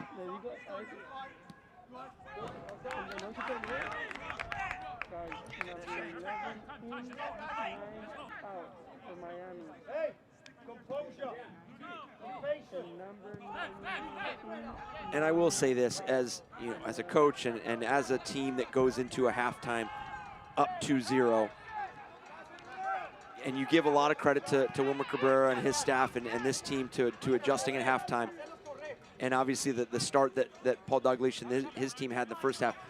But sometimes it is very difficult to go into a halftime up 2-0. You're flying. Obviously, you really struggled there at the end to see it out with the set pieces, with the save by Connor Sparrow there at the end of the first half. But sometimes you go into halftime when you're up 2-0, and you just kind of say, keep doing what you're doing, and go find that third goal, and you don't really adjust to the game. And I'm not saying that that's what Miami did. It's just it becomes that mentality sometimes where you feel really good about the way your team played in the first half. You thought maybe you could have found the third, so now you just see the second half as, okay, go find that third, and this game, we could see the game out. So you're not necessarily looking at it tactically, making those kind of adjustments, whereas in Wilmer Cabrera and his staff and his team, you're going into halftime down 2-0, you have to adjust to how this game is being played. And then now with, you don't have the hydration break, you don't have a halftime, and obviously now you're a player down for Miami. Those adjustments, now you just have to trust your team to go find a third goal, to find the equalizer. But it is difficult sometimes when you go into a halftime up a goal or up 2 goals and you're sitting on a lead because you feel like your team played really well and you don't want to make any adjustments to a team that is playing well. RGV wins the corner. Again, it's Sanchez down the left side.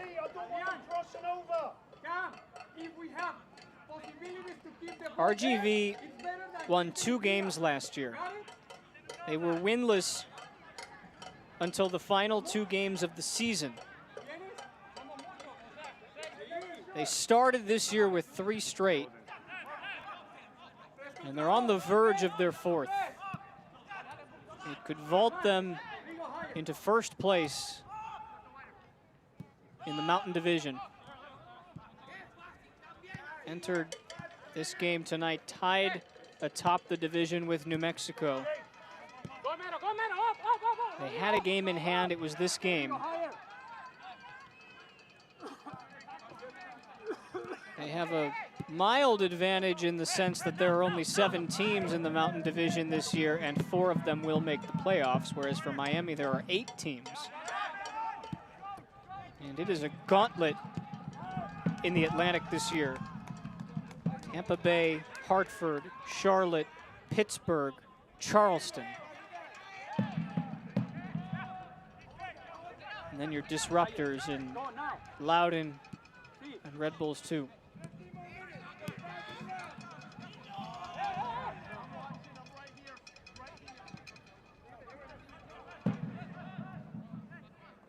Come on. I mean, just the depth of teams in that Atlantic Division. I mean, it's too early to look back at you know, giving up leads in situations as this game has played out. But, you know, Pittsburgh, you know, losing to Austin tonight is a good result for Miami. That keeps them still sitting above Pittsburgh so far, and it's still really early. But, you know, you'll talk to any coach, and especially Paul Dalglish, you need to take care of results at home, and especially results where you go into halftime up 2-0. McFarland has gone down clutching his arm. Looked like Vera is the worse for wear as well. McFarland has a face full of turf. And to finish that point, it's just you don't want to have to look back at your early season games going, we should have finished that game out. We should have gotten 3 points or at least a point there, and you're scrambling to get points.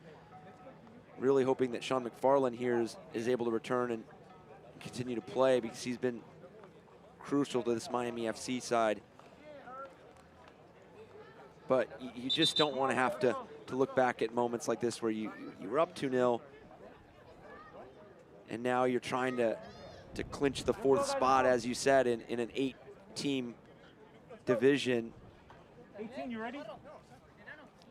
This is the first of a grueling 5-game June stretch for Miami. They go to Pittsburgh next Saturday. Week after that, they're in Charleston, followed by 2 home games against Birmingham and Charlotte.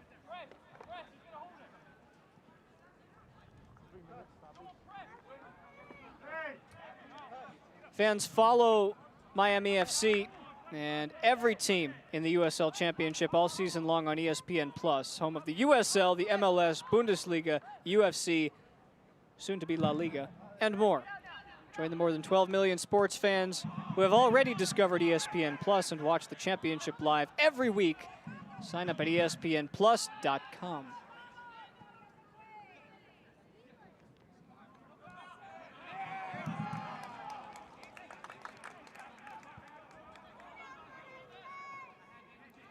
Well, RGV has taken a little bit of the sting out of the game now, and that's to be expected after taking their lead.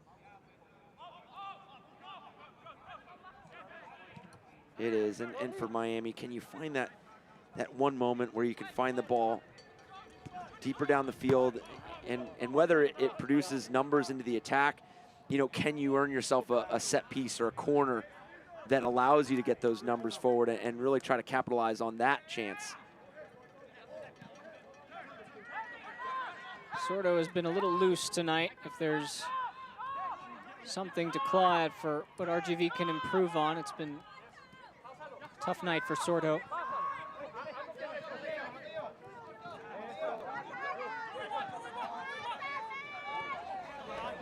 Well done to keep the ball by Richard Ballard, who checked in just a moment ago. And Murphy will see yellow.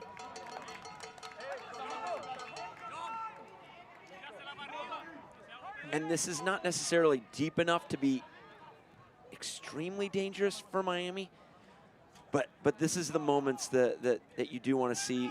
You know, Ballard getting on the ball, creating something, and then earning himself a set piece, and his team a set piece. You know, these are going to be the situations where you can get numbers higher up the field, numbers forward, send the ball into the 18-yard box, and hope to find that equalizer.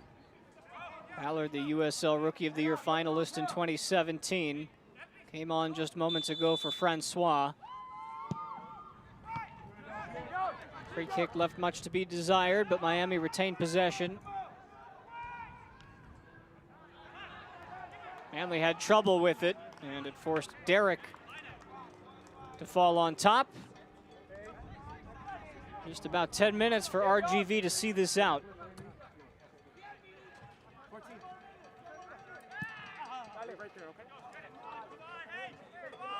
You see the other Jamaican international who was supposed to be with his country's side this weekend, Lamar Walker, dealt with a hamstring injury and could not be with the national team. So again, Miami is rewarded in that sense.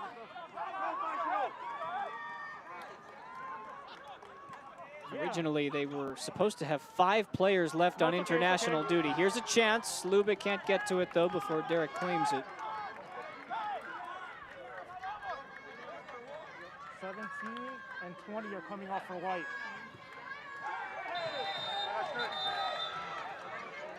We're going to do them first, okay? Junior. I hear some subs. Lamar Walker in. Junior Palacios will make way. That one on the floor, on the floor. He will go with 11 for 17. No, 11 for 20. Oh, my bad, my bad. He's replaced Wait for him, okay? Vicente Sanchez for RGV. That's it for Sordo's night. Sanchez, the 41-year-old, who scored earlier this year against San Diego in the 1-0 win. Came on as a sub. 17 came out. Go. Your guy came out. You're good. You're all set. You're all set. Uruguayan. And Boubacar Jai in as well.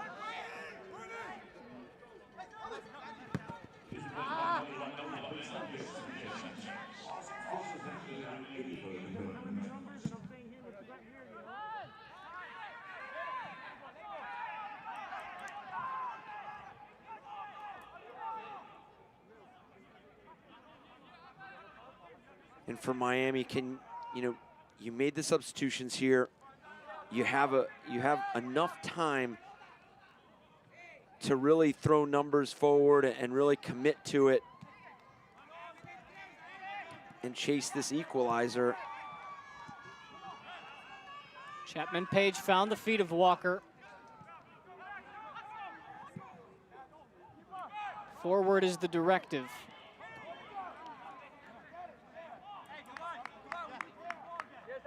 The path to finding that equalizer, though, is getting more difficult to locate with each passing minute. Ladies and gentlemen, your attention please. Yellow card issued to Miami FC from our team, Junior Palacios.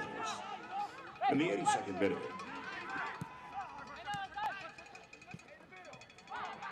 Murphy gives it away. Miami with a little more oomph on the ball. Here's Lubit. Walker. Back for Lubit. To the byline he goes. He gets Riley to fall. Lubit tries to square. Picked up by Ba. Ba will whip it across the face. And RGV concedes their throw. And for RGV, just a poorly timed turnover for Murphy. Just a little careless there in midfield and really triggers a counterattack for Miami. And it looked like they had what they wanted with that wide play, and then it looked like Walker had maybe stepped out of that run, and then all the options kind of went away with McFarland. With RGV covering really good space and good levels there on that service, but you have to be more careful for RGV through that midfield, because that's what Miami's going to be looking for, is can they win it higher instead of having to go all the way through the back, working through Connor Sparrow in that back line. They're going to want to win it higher up the field. Fans, we remind you that the United Soccer League, all 31 championship clubs and its players stand together in support of diversity, inclusivity, equality, and compassion. For more information on the USL's commitment to change through the United Against Racism campaign, visit uslsoccer.com.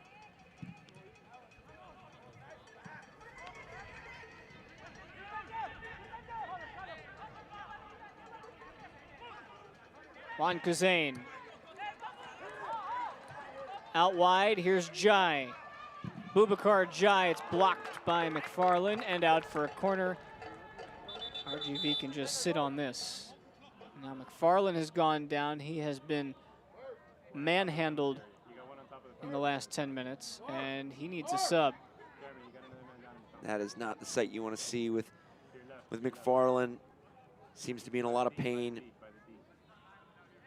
And he went down just a bit earlier as well.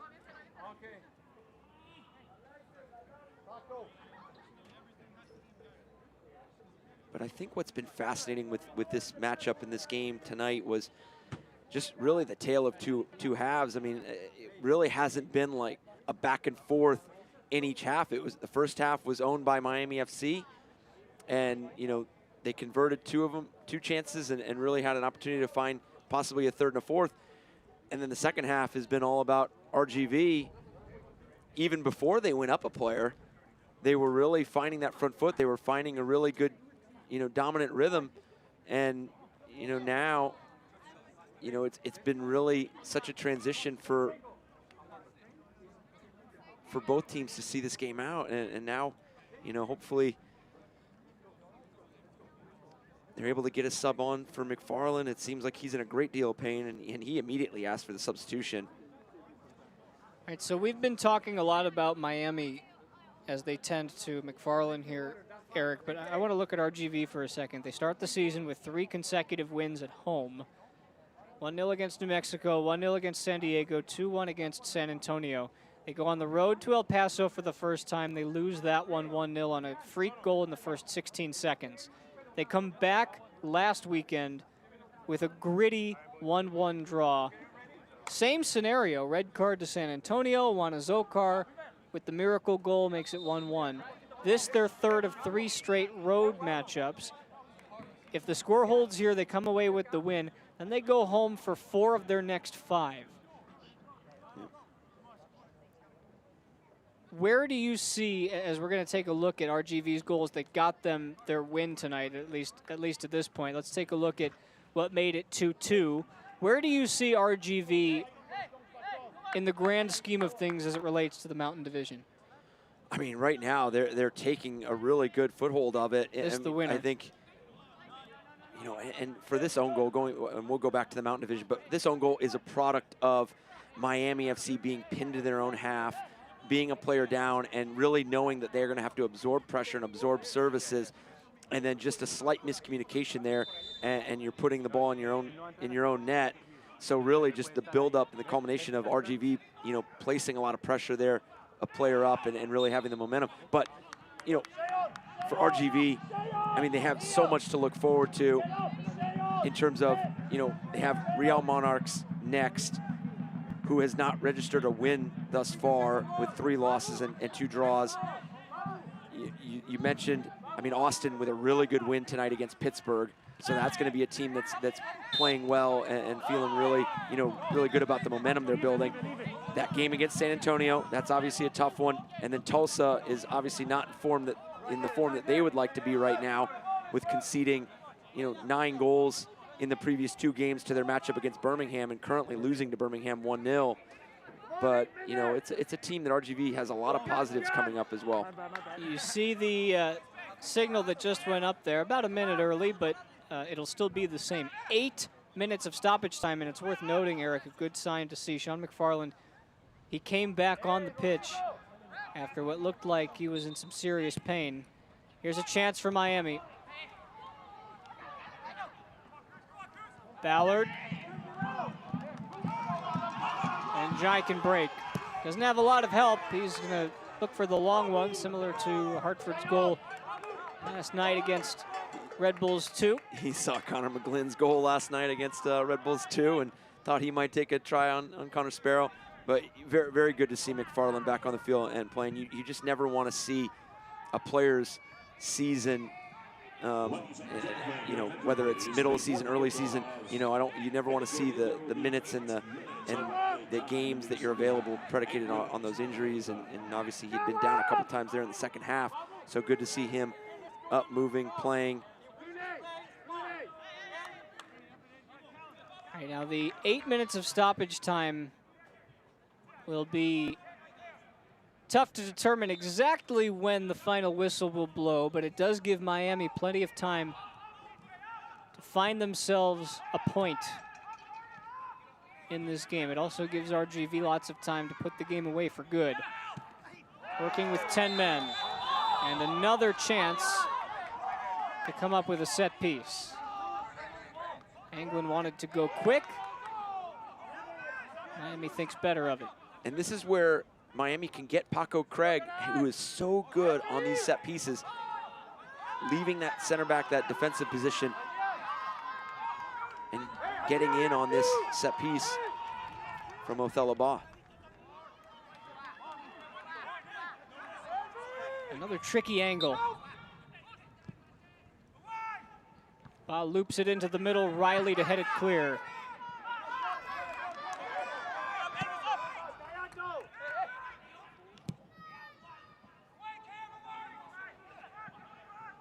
Riley can't get to it. Lubick can.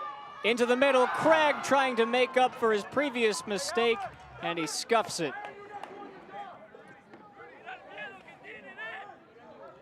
Oh, that was a golden opportunity for Miami.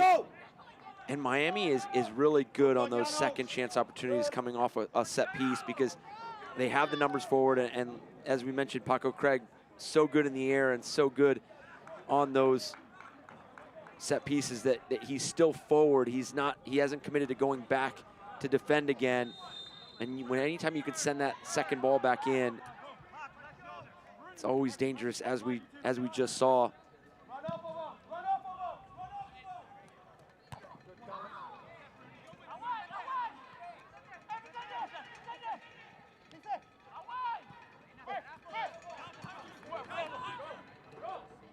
Here's Jai.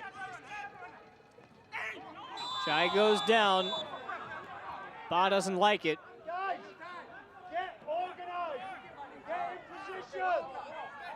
Time starting to tick away on Paul Douglish's side. These are going to be, again, I know Ba doesn't like it. I mean, and they're always going to point to the ball, and it's correct. You got the ball, but you did travel through a lot of the player as well to get to that ball. But Ba had really good first half, finding a lot of success being higher up the field. But a lot of this game has changed since going down a player, and his ability to go forward. He's had to sit back and defend just like the rest of his teammates in terms of almost this entire second half. The savvy veteran Sanchez, 41 and still outworking the 20-year-old. Look at Sanchez go into the corner, and that's where RGV likes it. Miami does keep it in.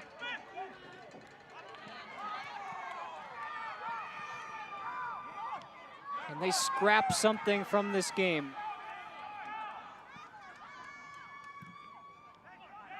They had a 2-0 lead at halftime.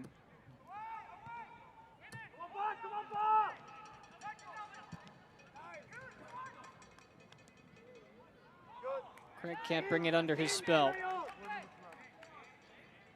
I mean, at 2-2 for Miami, it was almost a disappointment in terms of looking at and facing the reality of just trying to hold on for 1 point. And now they would relish the opportunity to put a third one in the back of the net and leave here with 1 point. Yeah, I think Golasso, the mascot for Miami, realizes that the Toros are actually humans, so that the red cape doesn't really work the same way that it would with a real Toro. I respect the effort. Red might not be the color that I would show if I was Miami tonight. Yep.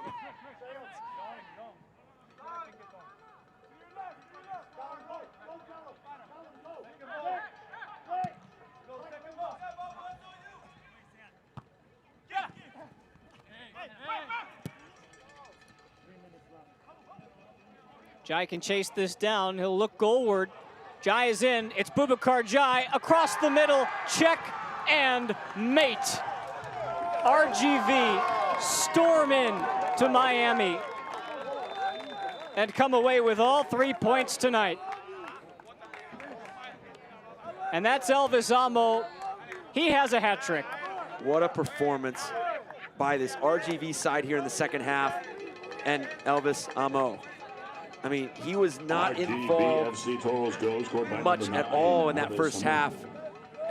Just like RGV, they were very isolated, not in the attack, not committing numbers, and just an incredibly different second half here, and sparked really by Elvis Amo's goal on the set piece early in that second half, and he has just continued to roll on into the second half and really find a good rhythm, good pace in which he put. You saw moments throughout the second half where Cerritos was on the dribble, Rodrigo Lopez, and you could see the comfort in which Amo was taking defenders wide and really finding seams and gaps to be dangerous. And what an incredible hat trick all in the second half. I mean, it speaks volumes to this performance for RGV. Amo scored the first to make it 2-1 in the 51st minute. He netted the equalizer in the 67th minute. The own goal from Miami by Craig made it 3-2. And Amo puts the exclamation point on what has been a fascinating match tonight between two young teams who still have a lot to learn and a lot of season to do it. And although it has not been open and back and forth with both teams, attacking each other and, in each half, it really has been an exciting game overall from the standpoint of, as we mentioned, was first half was really Miami FC playing on the front foot, being really dynamic, active, really creative in that final third in that attacking half. And then RGV just flipping the switch and just turning it on here in the second half, really finding that adjustment that they needed to find themselves on the ball, higher up the field. When you do that and you find the ball higher up the pitch, you can activate and trigger those runs, and we've seen it by Elvis Amo and the build-up play there. And this is going to be a game for Miami that they're going to, you know, you're always going to look at it and grow from games. But, you know, they had every part in this, you know, giving up the 2-goal lead. You know, the set pieces, we all saw it coming in that first half. The success RGV was starting to have, it translated to the second half as well. And then all of a sudden just, you know, the composure, the lack thereof, you know, put them a player down. RGV come into Miami and leave with 3 points. A dominant second half performance, down 2-0. They go up a man and they score 4. Really solid performance by RGV. I mean, you put them down 2-0 early on in this game, and you're trying to find, and with no rhythm to be seen, and it's really good turnaround for them. Our Miami man of the match tonight is Pierre Da Silva, and it was the Olympico that started things off on the right foot for Miami. He liked what he saw. Miami was off to a great start with that goal from Da Silva. He is our Hellbits man of the match. One could argue that Elvis Amo was the RGV man of the match, and we will show you all of the highlights from this one, which was entertaining from start to finish. We'll get you the highlights when we return here from FIU Soccer Stadium.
Wow.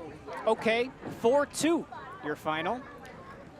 He's Eric Dobransky, I'm Spencer Siegel. We will get you all 6 goals, and we'll do them in sequential order because that's how you're supposed to do highlights. Start with goal number 1, Pierre Da Silva from the corner. You just saw it, you gotta love it. And not only was Miami FC playing with a lot of momentum, but a goal like this can only set your team off into another stratosphere of energy, you know, momentum, and it came 4 minutes later.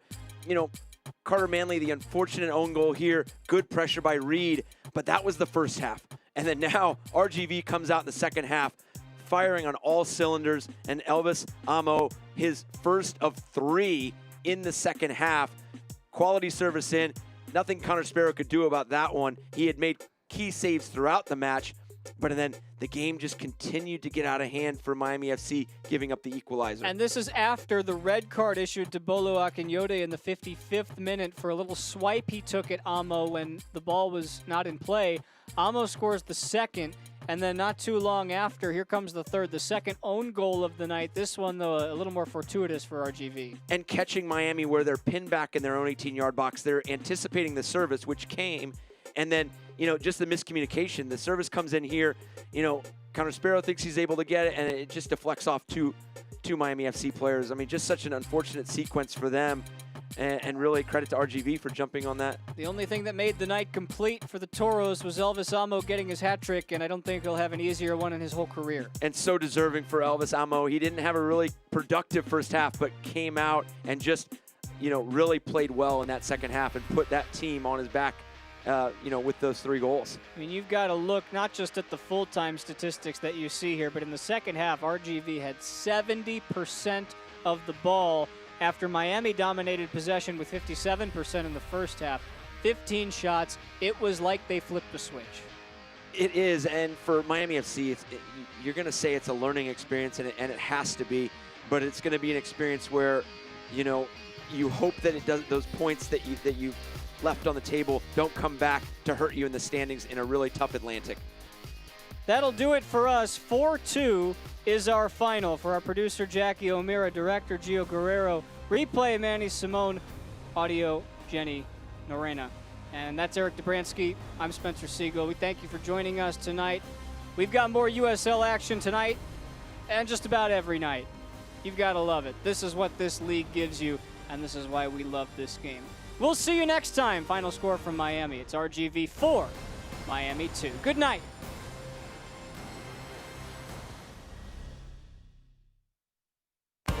This copyrighted telecast of the United Soccer League Championship cannot be retransmitted, rebroadcast, or reproduced without the expressed written consent of the United Soccer League Championship.